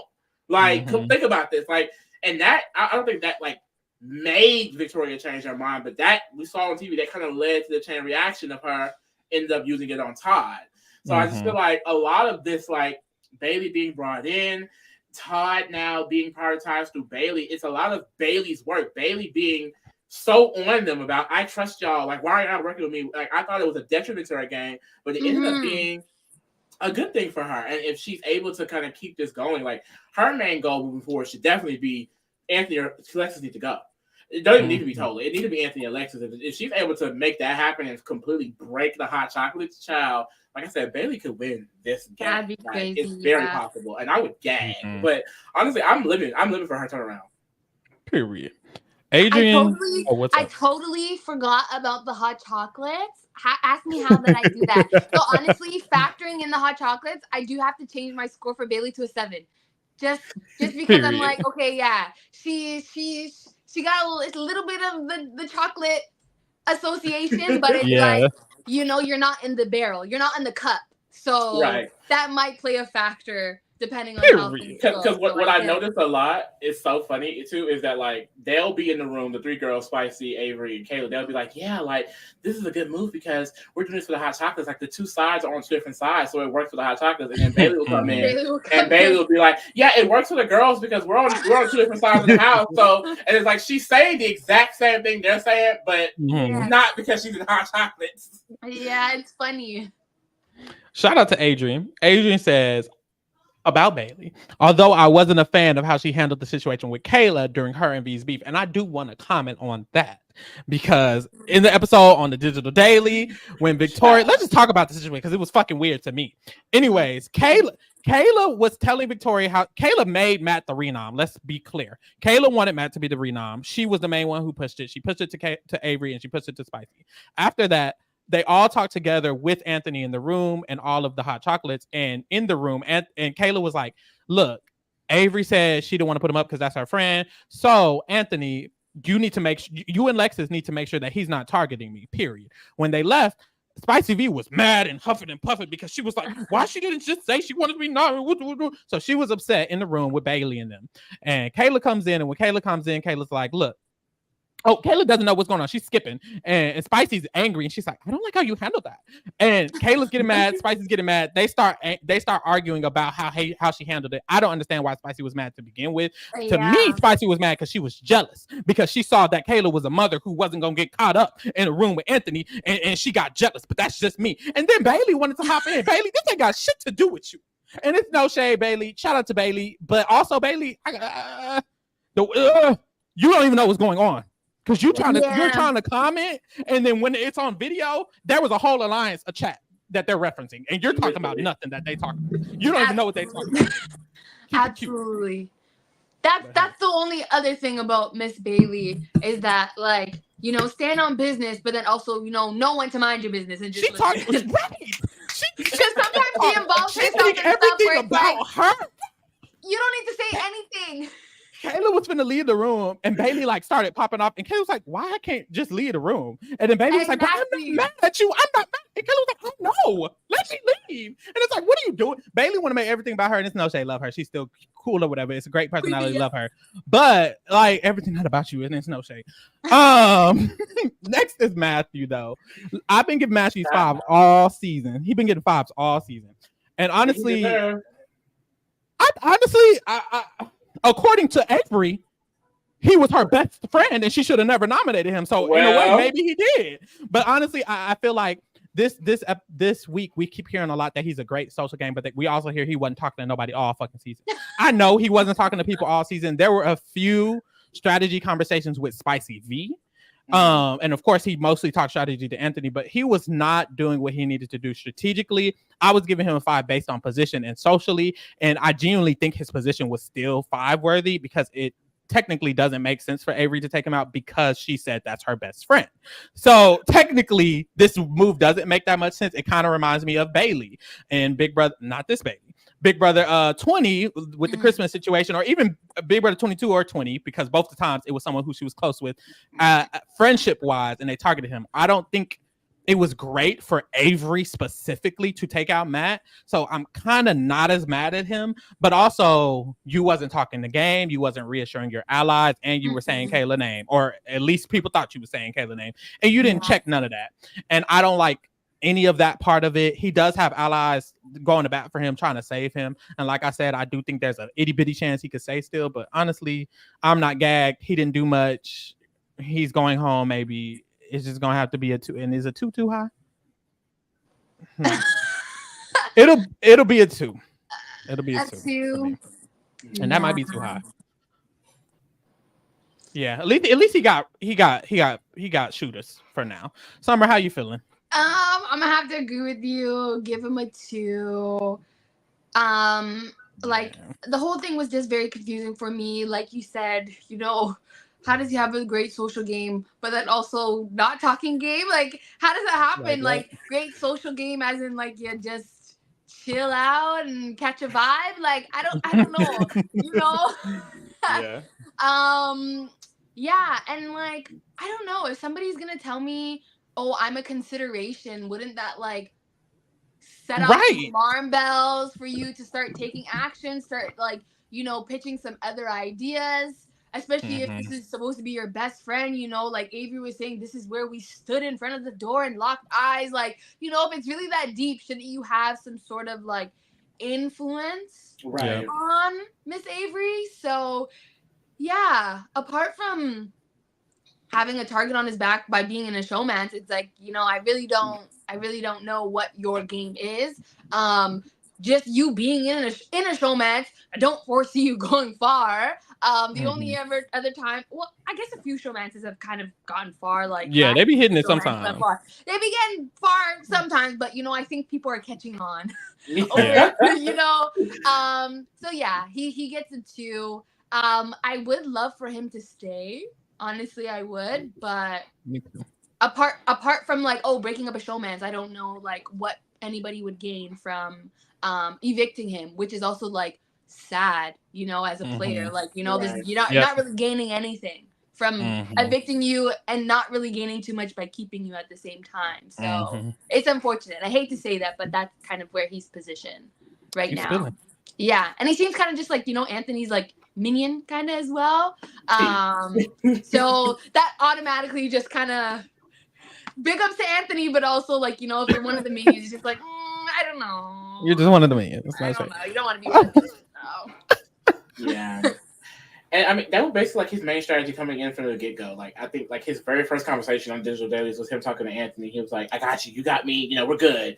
And then he got with Lexus. And by proxy, Lexus and Anthony, he felt he had Spicy and Kayla and Avery. And he really didn't like create a game relationship with them past that at all. Not really even a social one with Victoria and Kayla, which is why this move was so easy to do. If he did have that real relationship with them, I don't think they would have made it, or at least would have been harder for them to do the move. And in this instance, it's like, well, he can go because we don't really talk to him, and we've always had this issue with Matthew and Lexus being together. So it's like, and that's really on him, like he really should have been active. And it goes back to what I was saying earlier. Like, they really casted some dud men for this cast. Like, none of them did that. Like Todd, Tola, they're no different from Matt. It's just that Matt, we assume, was going to be safer for a while because he was closer to the Alliance, and even then he got cut. And that's mainly because they're not doing any social maneuvering at all. They're kind of just sticking to 1 or 2 people, and then are getting surprised that they're being targeted. It's honestly crazy. And usually I do give a higher score for people who I feel like shouldn't have been taken out by their closest ally. But with him, I can't even do it because it's like this been up and coming. They was talking about this last week. Like, if it didn't happen now, it was gonna happen. And like I said, like I still agree that the move needed to be made. Now the timing it may be weird, but the move needed to be made, and it was going to be made at some point regardless. So it's like, and I don't think Matthew was ever going to be able to do anything to stop it ever. Like, so it's just earlier than it was when it was. I thought it was supposed to be. So I agree with the 2. Period. Okay, this next one, Summer, not a fan fave. How are you feeling about Avery though? Oh, I was like, Lexus, I thought people like her, but it's Avery. It's hard for me to say. What did you say? What did you call Avery on the I think it was the episode with Ika? Avery V. Avery V. Oh, Avery V took me right out. Yes, child. Took me right out. I don't know if Avery right now is giving Avery V, but it's giving a very confusion. It's a lot of confusion right now. I personally I'm still trying to figure out Avery's game at this moment. So is she.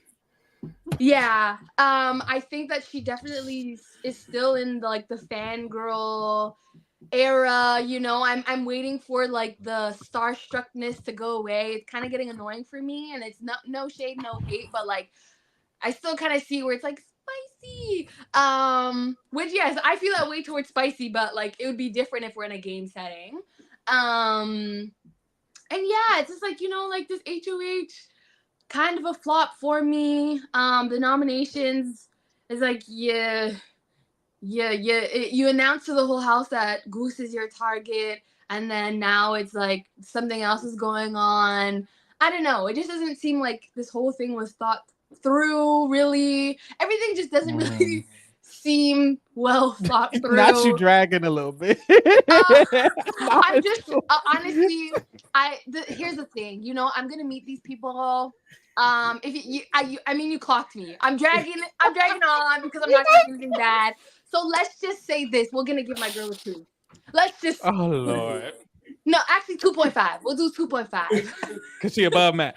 But look, you're spilling tea because I said it earlier. This move doesn't make sense for her. It reminds me of those weird moves that people do. It reminds me of Vivek and Dennis, where it's someone who you're close to. And she said it her whole week. And this is the thing. Avery is a super fan. She actually watches the show. So she has the instinct of a smart player. So her instinct was, I shouldn't target Matt. Same with Vivek. I will say, I'll give him that.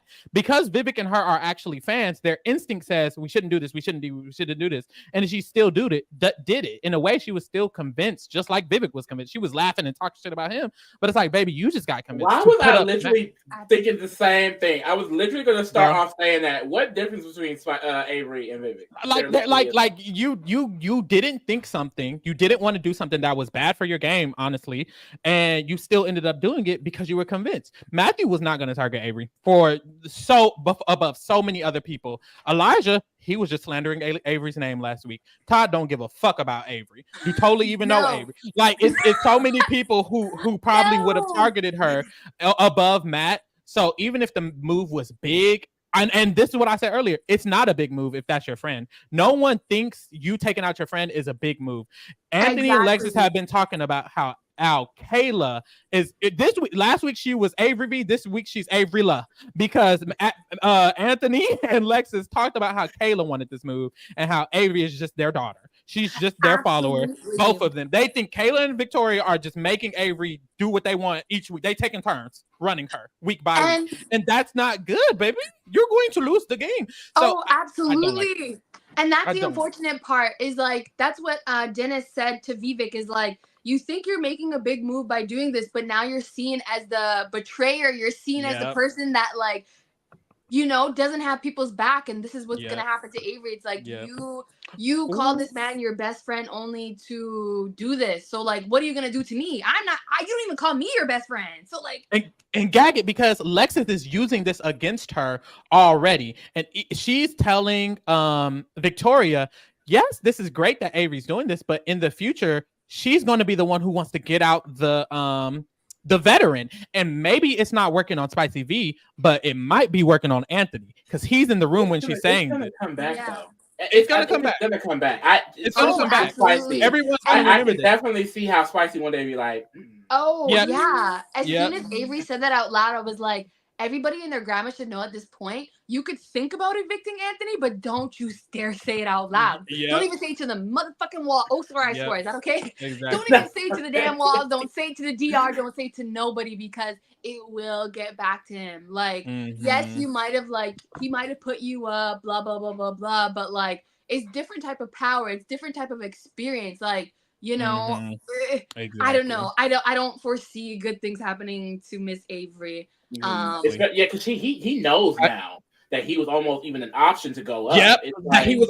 And it's like, why are you saying that? Why are you saying that? Why are you saying so many things? So honestly, I feel like in the long term, she's still gonna be mostly safe. But I also feel like I want to like knock her for this move. I really don't like this move from her. So this week, I'm gonna give her a 4.5. And we'll see how it moves from this week. I'm being nice. I feel like she's still going to make it further in the game than some people. That's the thing. According to what's happening right now, let Todd and Bayleigh go back and forth. Then what, baby? But hey, we'll just keep it here. 4.5 for now. Lee, how you feeling?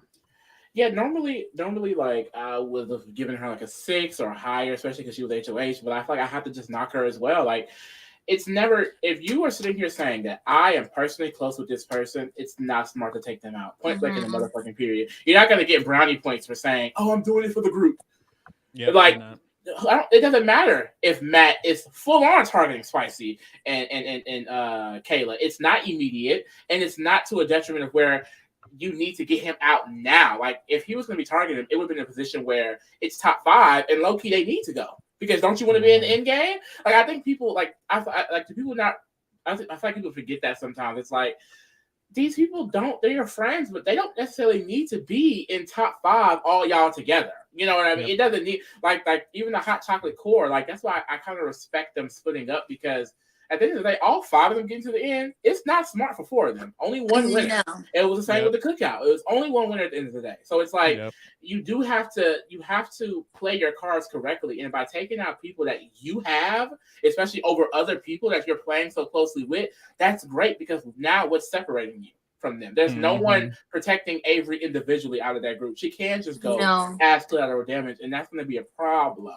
I also don't like how easily manipulated she is. We saw at the beginning that she said, I want to put up Goose and Tola and take out Goose. Goose is still on the block and he's not going home, because she was convinced after only one day that taking out Matt is the better play. And then to see her go from, I like Matt, I'm not taking him out, we have a close relationship, to after a few conversations with Kayla and Avery being like, oh, well, I gotta look at this as a game. And if I'm playing Monopoly, if I land on your thing and I take your money, girl, stop. And I think that annoys me even more, because I say this so much. It's like, that is not a fair comparison. This is a game, but you're playing a game with real people that have real emotions, that are really voting for the winner. And if you look at this game like it's just straight up chess, to where these are inanimate objects is just moving around, you lose. You can lose like that. We saw it with Paul. We saw it with Dan. We've seen it with Tyler. We've seen it with a lot of players that get to the end playing a masterful game, but this is more than just a game like freaking Connect 4, Monopoly, and chess. Like, these are real people that you're dealing with. So it's like, if you make a real connection and you break that in a certain way, they can retaliate by not voting you, by taking you out and things like that. Like, it's not a game in that way all the time. And just because it's the big move doesn't mean you just have to make it. So I feel like, because regardless, even if Todd and Bayleigh do go, or if, it goes back and forth or whatever have you, I do think that she's not going to be touched for a while. I think that this is more so of a long-term effect. Like, can she win? Is she going to be respected? A lot of things like that. So I'm going to go with the 5, mainly because of the positioning, but I didn't like anything she did this week at all. Yeah. Well, I feel like she just didn't line herself up. And I feel like if Elijah, and correct me if I'm wrong, but I feel like if Elijah were to go, then she would be the perpetual pawn, in my opinion. I feel like it would then go to Avery. That's what I assume, unless it would be like maybe Todd. I don't know. It would probably be Todd. I kind of feel like it would be Todd, which is what's kind of good for her, that Todd is still staying around. But she was the pawn the first week. And it's like, she might volunteer. You never know with her. That's honestly true, yeah. But yeah. Next is Lexus. I don't know what to give Lexus. I'll be real with you right now. I don't even have a number for her. It's not even like this. Like, I just don't know. So let me get out my thoughts, because I have positive and negative thoughts. The obvious negative thought is Matt is going the fuck home. She got blindsided. The girls got her man out of here, and that was her closest number 1 ally. And now he's out of the game. The positive, another negative, Todd is still in the game. Todd is probably going to go after her. But honestly, my other positive was, I feel like other than Todd, I don't know who's going to target Lexus, because Tola and Elijah aren't, because they're close with her. Anthony isn't, because he's close with her. And from my understanding, the girls are actually still loyal to the hot chocolates. They're still talking in quiet about how the hot chocolates are still priority. And Bayleigh thinks that Lexus is one of the girls. And Bayleigh has recently gained this respect for her a little bit more. And now that Matt's going, she doesn't have a worry. So honestly, I do think Lexus is a little almost more safe than the other girls, because Anthony doesn't care if his people nominate the other girls now. But the other girls are going to still protect Lexus. So in my mind, I'm like genuinely thinking of her protection. The only person who would nominate her is Todd. That's just one person. And that's very good for her. And he might go home next. So it's like, safety wise, even though Matt's going home, that kind of made her more safe, because now I feel like the girls are just going to nom 2 boys, Todd and Elijah. I mean, Tola and Elijah, or Todd and or even Pawn Anthony, how they said they would do this week. So I don't think Lexus is going to get nommed in these next couple of weeks. You don't think she'll be a renom? If it's, I think they'll pawn Anthony, like they said this week. This week they said they're gonna pawn Anthony potentially. I think if they nom Elijah and Tola, they'd pawn Anthony, or they could pawn Lexus. But honestly, I just think they might pawn Anthony. But even then, I just feel like she's mostly to me, she's mostly safe. Which I like that because Anthony's talking about how Victoria and Kayla, they're gonna have to fill the block, and I don't know about that. So it's like, honestly, I'm more scared for their potential than honestly Lexus is. I feel like they're just gonna non-boys, all boys. There's so many boys left. There's 4 boys left. I just feel like it's gonna be a rotation of them. So I like that, but I hate that Matt went home. I don't think she did a good job protecting Matt. She's just kind of been playing this season up under him. A lot of the girls have expressed that they feel afraid of that, and she didn't do shit about it. She just continued to lay with him, and I didn't like that for her. I feel like she needed to make the girls feel comfortable with her or with him, and she didn't do either of those. And now that it happened, she's pleading a good case on why they should keep him, but I don't think it's going to work. I don't think the girls are going to like her ever enough. I just think that because she's a girl, by proxy, they're gonna just not want to nominate her. But other than that, like, you don't have much more. And I'm not confident in her short-term game, like finding allies and making good line and all of that. I'm not confident. I just think she can maybe make it far because she's in the Hot Chocolates and she's in the Girls Alliance. And those are the 2 main alliances left. And Anthony is rocking for her. She's Anthony's number 1 now.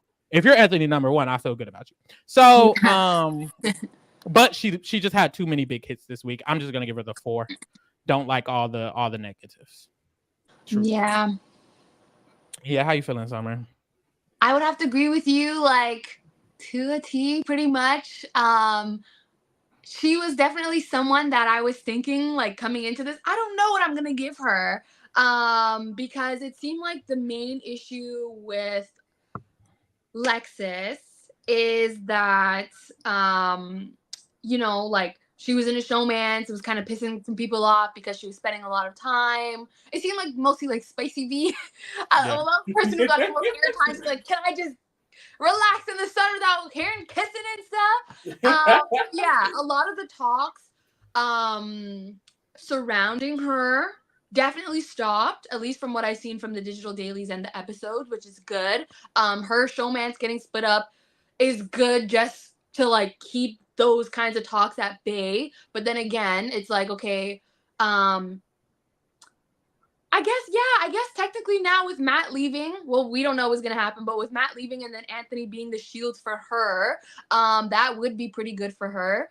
And like I said, with her, well, not I said, but what you said, her proximity just being in the Cookout and the Girls Alliance will keep her safe. But, like, I don't really think that there's, like, anybody who's really gonna ride out for her, like, if Anthony's gone, like, who's next, to ride out for her. So I do foresee her going far. I just don't know if she would make it to the end unless her and Dougie just really ride it out. She does, have a lot of potential. She's won vetoes, which are, like, the most important competitions, in my opinion. So there's a lot of hope for her, but I feel like, it's kind of going to be an uphill battle. And I just don't know how she does socially. Like, she's kind of like the it girl, to herself and whatnot. And I think that may be, like, a little bit intimidating for the other girls, or maybe they may see it as, like, okay, her just wanting to be an introvert is her just trying to be, like, a bad bitch to herself, not giving a damn, like, which has happened. Like, people are just reading her being herself the wrong way, which is unfortunate. But, like, girls who look like that in the Big Brother Canada house don't go too far. They get a 50-55 because people are jealous. You know what I mean? Period. So yeah, I will give her a 4 as well. We'll give her a 4.5 because she's also Jamaican. So yeah, Period. Sorry, we just throwing in them extra love boats. Take me for it. No, she deserves. Yeah. I love Lexus so much. Like, this is the girl. I pick a girl every season. And Lexus is my girl. Okay, like, I need her to make it. I don't care if she's bad at the game or whatever. But I want her to make it as far as motherfucking possible. And like you were saying too, like, she has that comparability, and I think that's really going to come in clutch if she can get towards that end game. My biggest fear with Lexus is that I don't know if Hot Chocolate's going to stay together, and if it does not, she is screwed.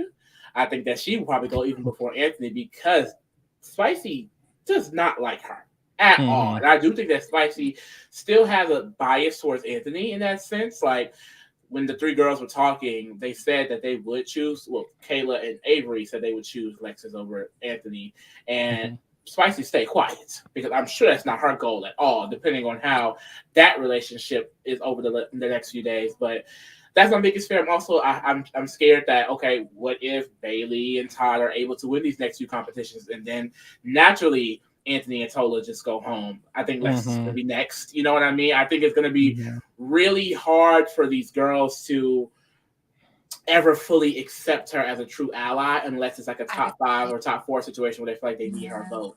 And I feel like, especially after this move, how she reacted to it, like they were even saying on the digital dailies today, specifically Spicy, of course, that they don't know how far they can take her, because she's clearly taking it very personally, and she's being open about how she's personally affected. And instead of, trying to work it out, they're kind of just like, she should get over it, because this is the move, the hot topics, which is so BS for whatever reason. But it's just like, and Bayleigh saying it too. Bayleigh even saying it, and it's like, but she's never been that prioritized. And I do just feel like it could come to a point where the jealousy, which I feel like is what it is at this point, overtakes strategy, gameplay, whatever have you, and they will just take her out. Because I don't necessarily see Lexus just being up under them all day.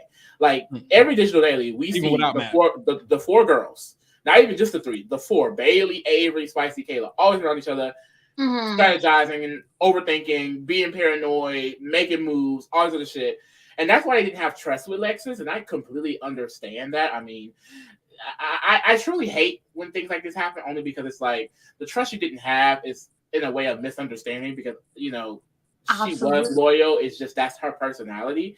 But it's like, okay, if you're gonna do it, you're gonna do it. But it's like, I just think she's never gonna be able to break that barrier with them. I think they're always in the back of their head gonna be like, we don't really like Lexus like that, so she can go. And that scares me for her end game, because, like I said, I don't think, even if the hot topic stay a thing, I don't think it'll be as secured. And that's really bad for her. And if she isn't with them all day, and she is with Anthony moving forward, they're going to just continue to be like, oh, it's Lexus and Anthony, especially Spicy. So it's like, I don't like that for her. So I'm going to go with the 4 as well, mainly because this is a really bad week specifically, because she's losing Matt and her alliance. She's losing Matt. Her alliance doesn't care. And I don't know. I'm interested to see how she is going to play, though, without Matt. I want to see that. I hope. What I hope to see from Lexus is these next few digital dailies, she need to be in every room with them people. Yeah. Every time they're in the room, hey, y'all, we don't like Anthony show the fuck don't. Oh, yeah, we got far. Like, and play that up. Well, because that's the thing is, Matthew doesn't play the game. So it was easy for her to be with Matthew all day. Anthony, she can't just stick around Anthony all day. Anthony isn't going to just be with her all day. He's going to be moving. Especially now that he's in danger. Like, he is going to be moving, because he got work to do, especially to get out of this mess. So I do think that regardless, though, she's going to be forced to be put back into the social game of this house. But I don't know if she can really tear down those boundaries. What I do love, though, is even though she said everything she said, she tried to guilt trip Spicy in them, she still is on, like, the hot chocolates. Like, as a conversation digital dailies today after everything, she was like, yeah, like, do you think Bayleigh heard the hot chocolate name? Because, we got to make sure we're all still secret. Like, so even though she obviously hates the move, she's going to play in their face that she's still loyal to the group. And so little things like that, I do think could lead her to being in that end game as well. And if she can get those comps together, my sister, she may be in the finals. Yes. Next is Kayla. Summer, how you feeling about Kayla? I really do like Kayla. Just as, like, a player. She's been making me laugh lately.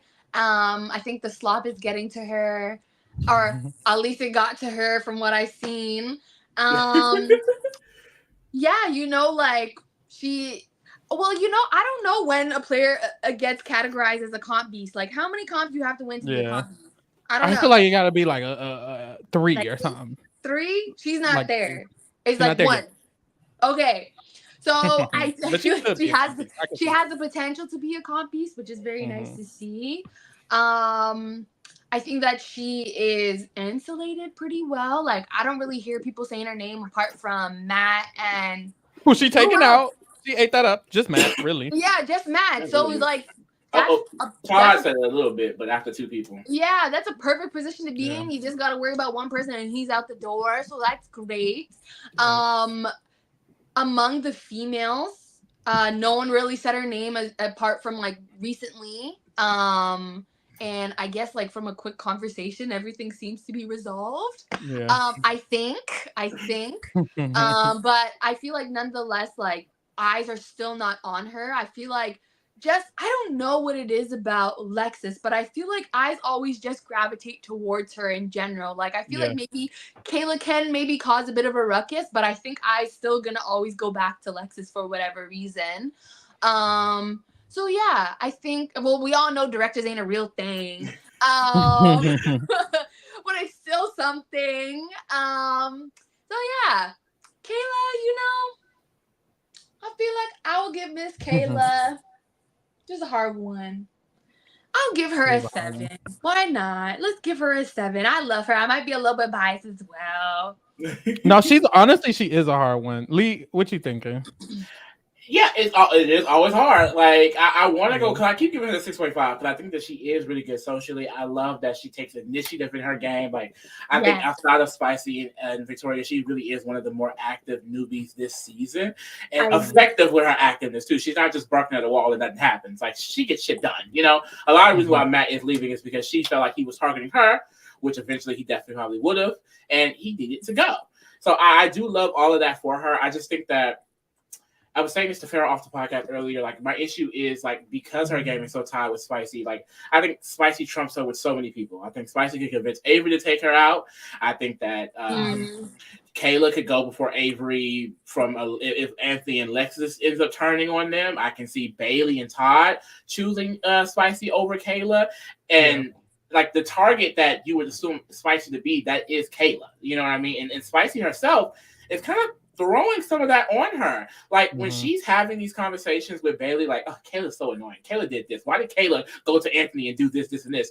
That also is making Kayla a target over Spicy. It's so people can be like, oh, Kayla did this and she's over here doing this. And so I can see that coming back on her because at some point I can see Spicy wanting her out. If Anthony stays a little bit longer, like I think that he is going to be intimidated by her towards the end game. And like I said, I just think Spicy has a control over people like Bayleigh and Avery that they would choose her over Victoria. So it's almost like I think that choose Victoria over Kayla. So I feel like with Kayla, she needs to be making sure her relationships are still good with Lexus and Anthony and still talking to Tola, because if she is up in a position where they are targeted and she's nominated, she could go home. She's the bigger perceived threat out of the three. And I think it'll be very easy if they are targeted that she could go. So I do feel like, she shouldn't let the hot chocolate structure go. Not yet at all. She doesn't want it to, which is great. But it's like, she's also the main one that's saying, okay, this week Matt, next week Tola, then Goose, and we have Todd and Bayleigh last.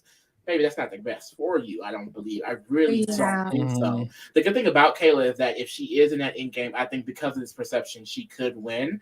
And I think she is set up to be late in the game. But I just think that, like, if she is to be targeted at some point, I don't know how she's going to get out of that because, like I said, she's so tied in with Spicy. If they're targeted, it's going to be probably together, and I think Spicy could stay over her unless, Spicy didn't burn hella more bridges. So we're going to see, but I like this move from Kayla this week. I think that if anything, like if the Hot Chocolates can play each other face for a few more weeks, Kayla is in a better position with Hot Chocolates now because Anthony knows Spicy is fake. He's telling this to Lexus. Lexus is now aware. Kayla isn't getting as much heat. She is getting some heat, but not as much with Spicy within the group. So that might be good, but it just depends on if Spicy's able to, start getting Anthony back on her side, which I do think is something possible to do because Anthony also said Kayla is a big threat. So I don't know. I'm really curious to see how Kayla's going to do in this end game. But I do think for this week, I do like that, she had a plan. She used her ally to execute it. She almost has no blood on her hands because of it, I'm going to go with the 7. Hey. Yeah, I like what a lot that you said. I kind of feel like I agree with the idea, like currently that Kayla is seen a little bit more threatening than Victoria. She's not as close to Victoria's allies as Victoria is. Victoria is more close to Bayleigh and Todd and all of them. But also, like on the flip side, kind of what you were saying at the end of it, like I feel like Victoria's just gonna fuck that up more and more each day. Like she already has, in a way, lost Anthony and lost Lexus. And at this point, if there's a vote tomorrow or something, and Victoria's on the block, they're probably gonna evict her over Kayla at this moment. And it's like, I feel like Victoria doesn't know how to keep her foot off the gas.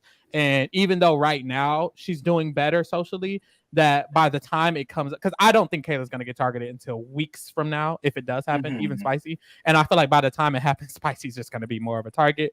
Or someone put in the chat, Kayla probably going to win them comps. If Kayla's nom next to Spicy and they got to play a veto, Spicy has yet to win a veto in her entire history. Kayla already won one. So she could just win comps. And that's what's the good thing about Kayla getting to the end game. She's someone who can comp out similar to Lexus. And Kayla actually has the ability to kind of win the game. So I do feel better about her. And one thing I like about her is we found out this digital daily, she's taking credit for moves. She's walking around saying that she's the reason Donna went home. She's saying that she felt like she didn't like that Donna. And it's not that she's just saying it. It's true. She did not like that Donna and Bayleigh were going in room. She was one of the main people saying that. And that was the week Donna went home. And this week, Matthew isn't targeting his best friend Avery, his final four Spicy, or Lexus or Anthony. The only person in Hot Chocolates Matthew was targeting was Kayla and who's going home. So she really does have influence and people know it. So it's bad that people know it because she might get targeted, but it's good in the long term because if she's in final two, you're the one who was making the moves. It wasn't even really Spicy. And honestly, if I'm being honest, I've been saying this, but I kind of do feel it like I genuinely feel like Kayla is the one who has a little bit more influence because Spicy is too busy pretending not to have influence. So she's pretending to not be the one who thinks these things. And in reality, she isn't the one who thinks these things. It's not better for Spicy for Matthew to go. It just simply isn't. It's better for Kayla, period. It wasn't better for Donna to go. It was better for, if anything, even at that moment, it was better for Kayla for Donna to go. Like it's just been a little bit better for Kayla, honestly. Elijah was the one who was saying Kayla's name, and then who started getting on the block? Who started being pawned over and over and over again? Elisha. So it's like, I really do think Kayla's influence, because Kayla's more focused on saving her ass and Spicy's more focused on pretending, Kayla's being the one who's getting what's better for her. It's better for her for Matt to go, and that's what's happening. And I really, really like that. It's going to help her in the long run. I genuinely think so. And I also think she's really good. And this is why Spicy and Anthony always kind of talk shit about her, is because she's really good at pretending keeping her eggs keeping her options open, because they always talk about not everybody thinks they're her number one and da da da da da. It is very likely that next week we will see Lexus, Kayla, and Anthony in a room all talking, or Kayla being the only one to talk to Lexus. It is very, very likely, because she's done it with Bayleigh after taking out Donna. She's done it with Todd after not liking him. So I really do see Kayla doing her little social rounds like she does and really just keeping it up. So I really like what she's doing so far. I really do. And I like this move specifically for her. She did this move and she ate that up. So I'm gonna give her the 7.5 this week for that. Love that for her. 0.5, baby. Period. Next is Spicy Victoria. Lee, how you feeling about Spicy Victoria? Initially I was like, coming into this week, I wanted to give her like a pretty high score, only because I felt like I said, it's a really good move on her part, because the main thing that I didn't like about Spicy's game is I felt that she was prioritizing Anthony over her own self, which she even admitted several times on the digital dailies, in the diary room. She said she was doing these things for Anthony, and I was like, okay, girl, you need to prioritize your people. That way, Anthony doesn't have all of the say-so when it comes to the jury, which she is doing. And I love that. I love that for her. It's just, the issue is, and I said, during the Donna week, it's how you do it. And this is another example of her pissing off her allies, making people feel uneasy with her. People are not trusting her. Now she has enemies in the game. She was the most secure person in this house, and now she actually has enemies. She has people talking down on her name. Anthony can now go around this house spreading truths about you, girl, because she has played a messy ass game, So I just feel like, this type of behavior, like, it can catch up to you, and it's only a matter of time. Like I said, if she can get to the end and win, flawless. She ate that up. But I just feel like it seems like she's gonna get caught at some point. It just seems like somehow Kayla and Avery, because these are pretty strong players in their own right, a little bit too. It's like I can see them just straight up overpowering her at the end. I just feel like there's a lot of ways that she could go down, even though it is entertaining. It is in a lot of ways very savvy, especially socially. You know, the way she had people thinking, everyone in this game thinking that she was on their side, to the point where Matt went up, they were like, oh well, Matt's staying because we have Spicy V's vote. Like everyone thought they had Spicy. And there was a conversation on Digital Daily today where basically she's revealing to Anthony that she does not have her vote. Matt does not have her vote this week. It was just like such a bad conversation. Like the way she was cutting him off, and you could tell that she was visibly angry. And it was just like Anthony was confused, because it's like in Anthony's mind this entire time, he's been like, well, we're the final two. We've been open with each other. We've been sharing things. And you've been telling me how they felt this way. And now all of a sudden she's like, well, you know, I agree with them and we're going to do this because you have to just be okay with it. And I'm just like, every time she has to like basically own up to something, it's always, she just feels like attacked almost. So she just reacts and she just goes off about it. She's like, I don't want to deal with it. Da, da, da, da. And like I said, I don't know, like eventually, if you are able to decimate that side, someone has to take out Bayleigh, someone has to take out Todd, someone has to take out Goose. And if she's the one doing it, are they going to be mad at her and not want to vote her too? You know, if she wants to be in final two, someone has to take out Kayla or Avery. Is she going to do that and piss them off too? I just don't know.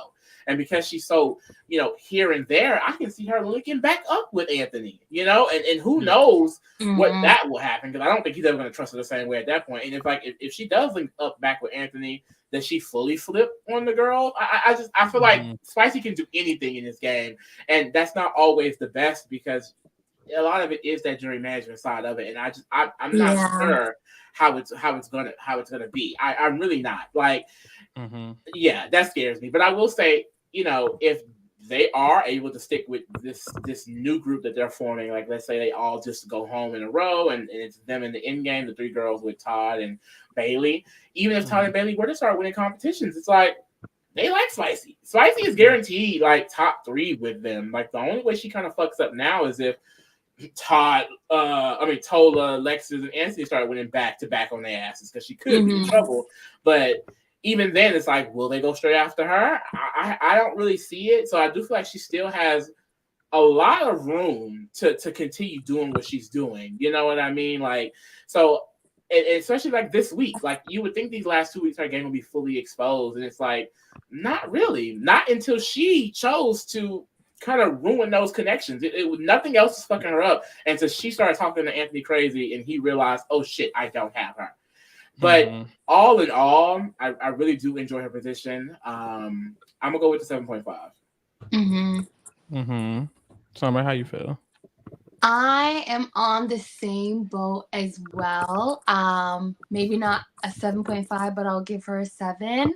And the reason why I'm not gonna do a 7.5 is that really, I think my only issue with Spice, that's what I call it, not Spicy, but Spice, is like, you know, just being careful not to let.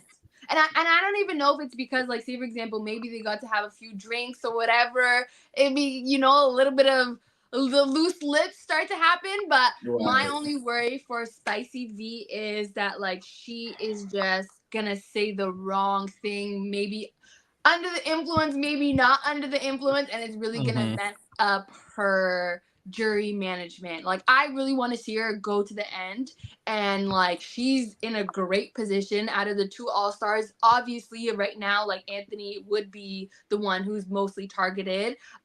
He got the executive veto, which is like crazy to me, like all these newbies here, and he got it as a returnee, which is insane. She definitely has the numbers. Her side is not really being shot at this moment. I feel like the only downfall to Spicy V's game would be Spicy V. Like, that's really just it. So she just maybe just step back a little bit.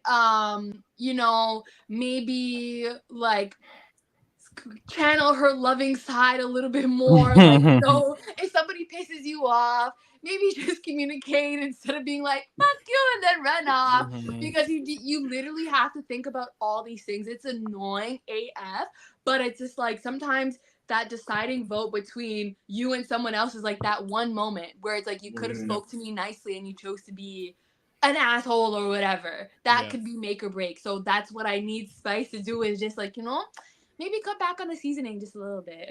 Mm-hmm. Just a little bit, because you don't want your own self to mess you up. Let other people be the reason for your downfall, not yourself. So, mm-hmm. I agree, and I feel like she's just gonna keep messing herself up, which is why I'm not too high on her. I am, but I'm not like great about her, because I do feel like she went from last week having everyone trust her to this week only having her people trust her. yeah. And now Anthony is telling Tola, Matt is telling Tola, they're going to probably tell Elijah. He's making sure Lexus is on the same idea. That's 4 people in the game who are now going to be on the idea of, we can never trust Spicy V again. And that's what Anthony's going to continue. You win against the most powerful player in the game, or the most influential person so far in the game, which is Anthony. And I feel like now that she has done that, Anthony is going to make sure that people feel uncomfortable with Spicy V. And because he's now working against her, I don't love that for her game. He was one of the reasons she was protected on all sides, and now she's only protected on her side. And if Tola wins the next HOH, boom, your side is just the girls and Bayleigh, or just the girls. So it's like it's not ideal for Anthony to not have her best interest, and right now he does not have her best interest, and I really don't like that. I feel like that's scary for her game. I do think there's a potential for him to just need her, so he'll just back off of that, but at this moment it's not like that. And honestly, she is being careless. She kind of doesn't care. She kind of has an attitude with it. I feel like the more they talk, the less filter she's going to have. That's kind of what started to happen in her season. Like at the beginning she was being coy, and then it just kept going. You want to put it back? Yeah, like she did that, and then she went off on terror. Like she stopped. She kind of just stops caring, and it's like she stops caring to be fake. And I love her for that. I love her socially, like not socially. I love her entertainment wise, but socially I don't. That's not going to work. And I feel like she's just going to continue to do that. And then there's going to be a point, and she's like, honestly, Bayleigh has to go here. Bayleigh just has to go. And then she's going to take out Bayleigh, and she's going to like, we can't just move forward unless Avery has to go here. And then Avery's going to go, and then they're going to be pissed at her. So I don't, honestly, I'm not confident in her chances of continuing the game the way she's going right now and winning, because I feel like she's going to continue to be careless about people's feelings and emotions about something. She doesn't give a shit that Lexus is sad. She doesn't give a shit. And neither does Anthony. And the issue, and I will say, same with Kayla, but the issue with Victoria is they trusted Victoria, and they never trusted Kayla that much, so they're not as mad. They're more mad at Victoria. Anthony's now plotting seeds against Victoria, and if she turns on Bayleigh, trust Bayleigh will be most mad at Victoria. If all 3 of those girls turn on Bayleigh's probably going to be most mad at Victoria. Period. So I just we're gonna see. Right now, I'm not loving it, and I don't think the Matt move is best for her. So I'm gonna give her a 6.5 because. And unfortunately, like, a lot of people forget that, like, yes, you can be like whatever Big Brother player you want, but you also have to remember like the skin that you're in, like quite literally, like, because sometimes, like, say for example, like Spicy riding out for the girls, even if it maybe like might be an illusion in the end because her and Anthony are supposed to be each other's ride or dies. It's like, okay, if Spice does go against the girls, if she's in a position of power, it's going to look bad. Even if it's, say for example, Anthony's influence, it's going to look bad because she's a female. Like the same thing happened, for example, on my season, where it's like people are just more mad at Helena because it's like, oh, you're another female doing it to another female, when it's like, oh, Kevin was an influence, Josh a little bit as well. And it's like, okay, yeah, you know, like, we get it, they're outside factors, but you as a woman, like, it sucks, but it happens. It's the same thing. It's like, oh, you're another black person going at another black person. Like these things, like people need to always factor in the social aspect of their gameplay as well. It sucks,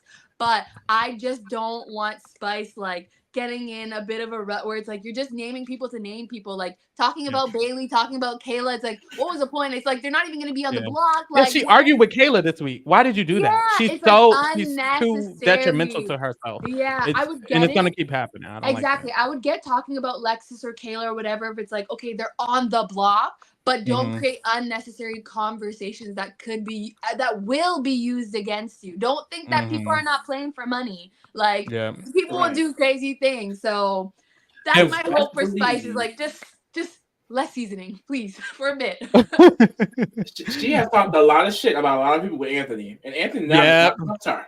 at all. It will get out. He started telling Lexus everything Victoria was saying about Lexus, and it's like you were saying a lot of shit about Lexus, and it's like if he just continues to tell people, that's not good. But also, you brought it up, the Kayla and her beef. That's another reason that Victoria's a negative. Why are you mad at Kayla, and then why are you being so loud about it? She literally argued with her and then stormed out of the room. And one thing I noticed that Kayla said after she left and she tried to leave was she's like, no one cares when Victoria does it, but when I do it, it's a problem. Yeah. And that made me feel like, okay, what is Kayla thinking in her back of her mind the whole time? Is Kayla thinking in the back of her mind this whole time, Victoria's a problem for me and no one cares what Victoria does?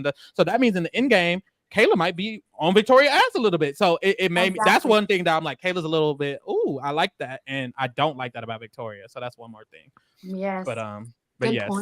Last is Anthony. And it's not looking good for him. Summer, how you feeling, child?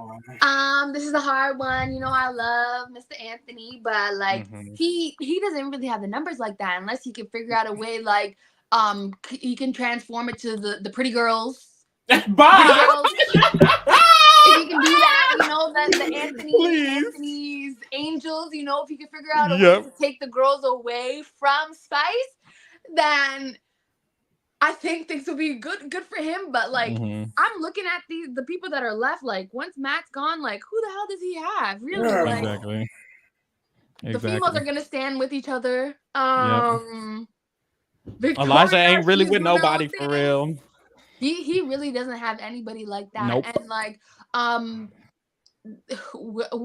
was supposed to be I guess one player that everyone is saying probably would have worked with Anthony, but he self-evicted or something like that. So you know, like just coming into the game is just like, you know, it was looking good for my boy, but at this moment in time, just looking at this right now, who's left, I don't know.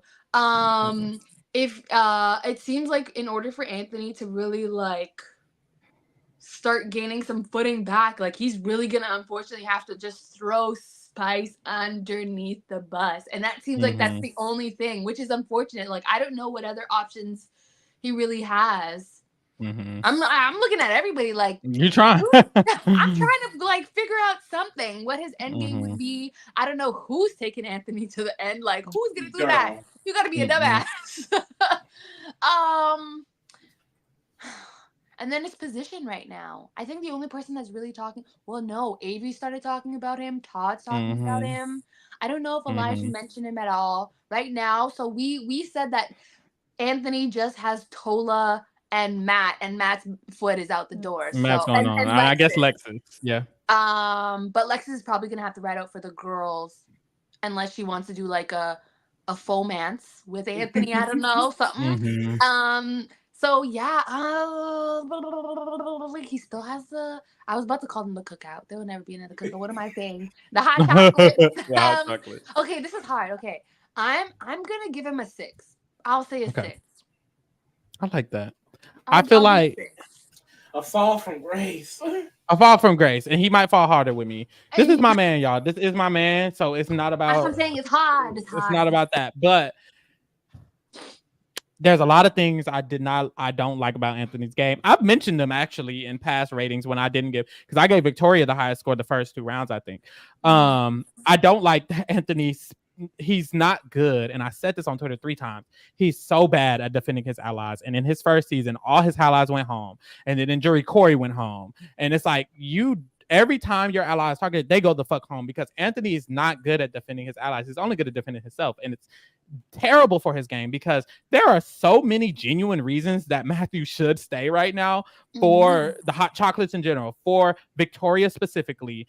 For even Avery specifically, that's her friend, and you can't even convince these people when it's actually kind of good for them, or there's a reason for it to be good for them.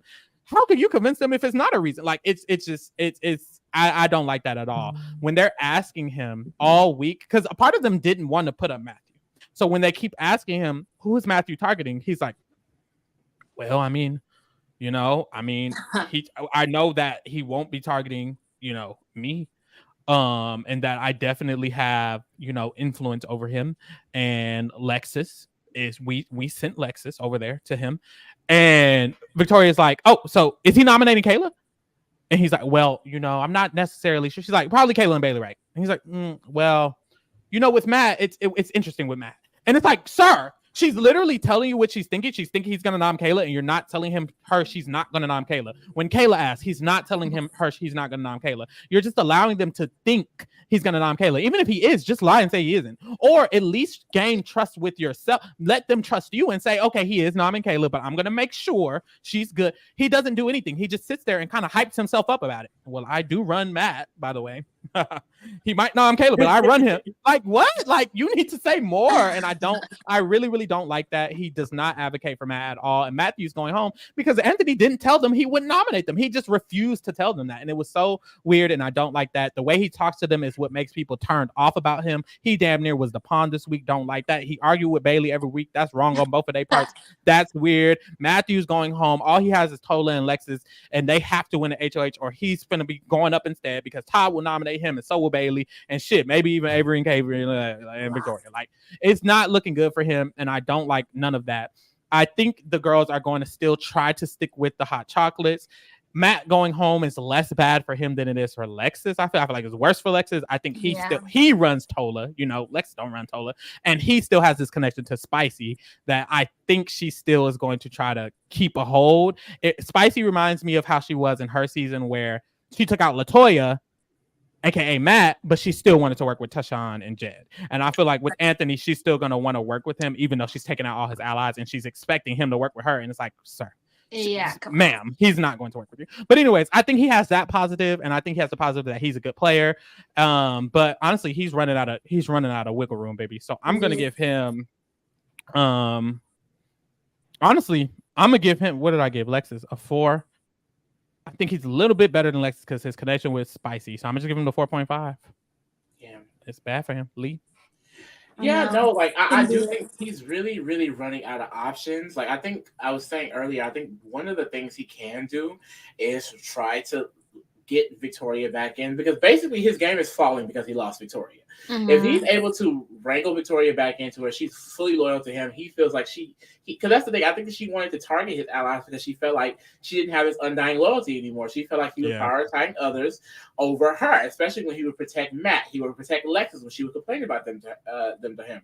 And so she felt like she had to go get that security elsewhere because he wasn't giving it to her. And I feel like if he can kind of make her feel secure, make her feel like he is with her and he can get her again, that will be one of his ways out because Victoria will eventually turn on Kayla and Avery for him. And that's going to be better for him at the end game. But it's just like, I don't know. There's just too many intricacies in that. So I feel like it could still mess up even if he gets her because of the unevenness of the sides. But overall, I want to touch up more on that. Like the reason why we're seeing this kind of fall for Anthony right now is because he lost Victoria. Like that first week, he was making a bad rep for himself. Like people left out of that first HOH week not fucking with Anthony like that, really. And because of his personality, the way he does big himself up, like Pharaoh said, it turns people off. I think that Anthony didn't think that was a problem because he had Victoria, and through Victoria, she controlled the girls. So he was always good, which was fine the first 4 weeks. But now that she's flipped, he no longer has that protection. And Spicy, her social game really stretches throughout the game. So by losing Spicy, you now lose all of her influence, which right now is a lot more than him. Yep. And I think he was banking on, if I have Spicy, she's always going to do what was in the best interest for both of our games. She's going to consider both of us, and she's no longer doing that. She's only considering herself. And now he's kind of assed out. Like, I think that that's going to be his only way in is trying to flip Victoria back on his side because she's the one with all the influence. Or he trashes her name and make her lose her influence. But I don't see that successfully working, honestly. I think he could get caught up doing that because it goes back to what I said. These women are very strong. They're very independent. Yes. They have so many blinders on when talking to Anthony. There's nothing he can say using his normal approach that will make them flip. He's going to have to switch it up because these are not, this is not the girls. This is not Corey on BB Can 7. This ain't Estefania, baby. This is not a fan of them. These are mad bitches, and they got your game clocked. And like I said, like, this is when legends become legends. This is the Dan funeral, all right? When we saw Dan was back in the corner, what did he do? He pulled stuff out of the hat, and he still got to the final two. I think Anthony's in that position now. how can you work your way out of this predicament? Show us the legend that you've been hyping up these first 4 weeks. Like that's what you was talking big shit. Right. Show some big shit, nigga. Show it. You got to show it now. And that's the thing. It's like that was his main detriment. I feel like what led to this is because he really did rely on Victoria having his back and Victoria's connections keeping him safe and her being willing to let him keep him mad and keep Tola. And now that she's not, he's fucked. And I don't know where he's going to go from this because he's trashing her name. I don't think the people he's telling it to is going to get back to her, but it's just like, if she gets an inkling of that, if she feels like, oh, well, he can go, they will take him out. Yeah. If they feel like he's turned on them, they will take him out. And can he win the comps like that? I know he's saying he's been throwing, but it's like we don't know Anthony to be the comp beast. So it's like it goes back to also, even if you can get in, how do you get to final 2 and win this game? So I am very, very, very scared for Anthony. I'm gonna give him the 4 as well. But like I said, he is that legend. I truly think he's an intelligent man. Like from what I've seen so far, I think he still is one of the best, even if he goes home next. But show us why you that girl for real. Because this is show us, okay? You did Anthony's funeral, bitch. Like you need to do something, Anthony, please. No, literally. For real. I do still have a slight theory that maybe Matt could still stay this week, which is crazy. But it would be the reason I'm saying that is because of me thinking Anthony is this legend that he's claiming to be. So if he is, then he could pull something out of the hat. There's 3 votes for Anthony. It's literally at this point 4-3. If you can't get 1 vote, are you a legend? No shade. Well, I was gonna say I don't know if another twist is coming, but Arissa did like put out on Instagram like a little post that like the game is about to be. Oh, she did. Yeah, so I'm thinking that maybe something's about to happen that is gonna just change everything. We need a vote. Let me the crowd. I don't know. Well, no, they'll give Todd the power. Hold on. Oh, you're right. No. You're right. Don't you dare make it a Canada's vote. That's the downside is that with these damn Maritimers, because like they're the ones who make up the Canadian Big Brother population. Like it doesn't even matter what you do, they usually always win. And I feel like I only won because Marty wasn't eligible the second time around. So Canada is gonna save Todd if there is a vote. So like, so maybe not a vote. So see what he gonna do, Chad. We put them in order, and this three need to decide. Us three need to decide. Specifically us. We know what we do. Okay, we put them in order, and this is the biggest switch up we've had all motherfucking season, y'all. Like Bayleigh is in the top 3. The top 3 is Kayla.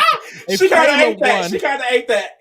It's Kayla, Victoria, and then Bayleigh. Those are the top 3 we have this week. I fuck with it. All the boys is at the bottom, of course, except Anthony. And then we have Avery and Lexus in the middle, right there with Anthony. And then the top 3 is the top 3. I love this. This is interesting. I love a good change up. I need to look closer. Don't mind me up in the camera like this. I love a good change up.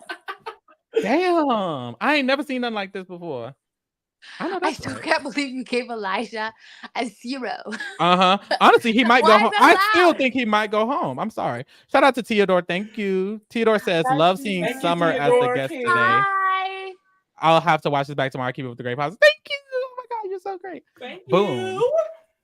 This was fun though. Yes. This was super fun. Glad to talk about this week. This was a busy week, y'all. So we had to get it all out. There was a lot going on. I'm glad you caught me for this week, because if you caught me for the other weeks, I would have not had anything to say. I promise you. I know, because it was a lot going on this week. So we was here. Thank you so much for coming, Summer. Do you want to tell the girls where to find you? Do you have any more thoughts? Well, find me on Instagram. I'm trying to grow. The Summer Sayles. Well, all platforms. The THG Summer Sayles. Instagram, TikTok, Twitter. You'll find me there. I'm just living my best life. I know that's right. Just trying to get it together. If it does get together, I heard life doesn't get it together, but we're just trying to get it together. I had a lot of fun. It's past my bedtime. Sorry with all my yawning and whatnot, but I'm living for y'all. Keep it coming. I live for the reality king. Thank you so much for coming. Yeah, y'all are one of the only few people that I would stay up this late for. So I hope y'all know that I love y'all. Thank you. We love you Thank too. you so much, Summer. Thank you for the laughs. It was fun. And thank you everybody for watching. Make sure you tune into us. We do extra interviews for this season. We're also covering weekly recaps like this one every Tuesday. We had one with Renee. We had one with Ika Wong. We just had one with Summer, period. So check all of those out. We're also covering Survivor, Amazing Race, all the girls. So get into that. And thank you for keeping it real with the kingdom. We out. Period.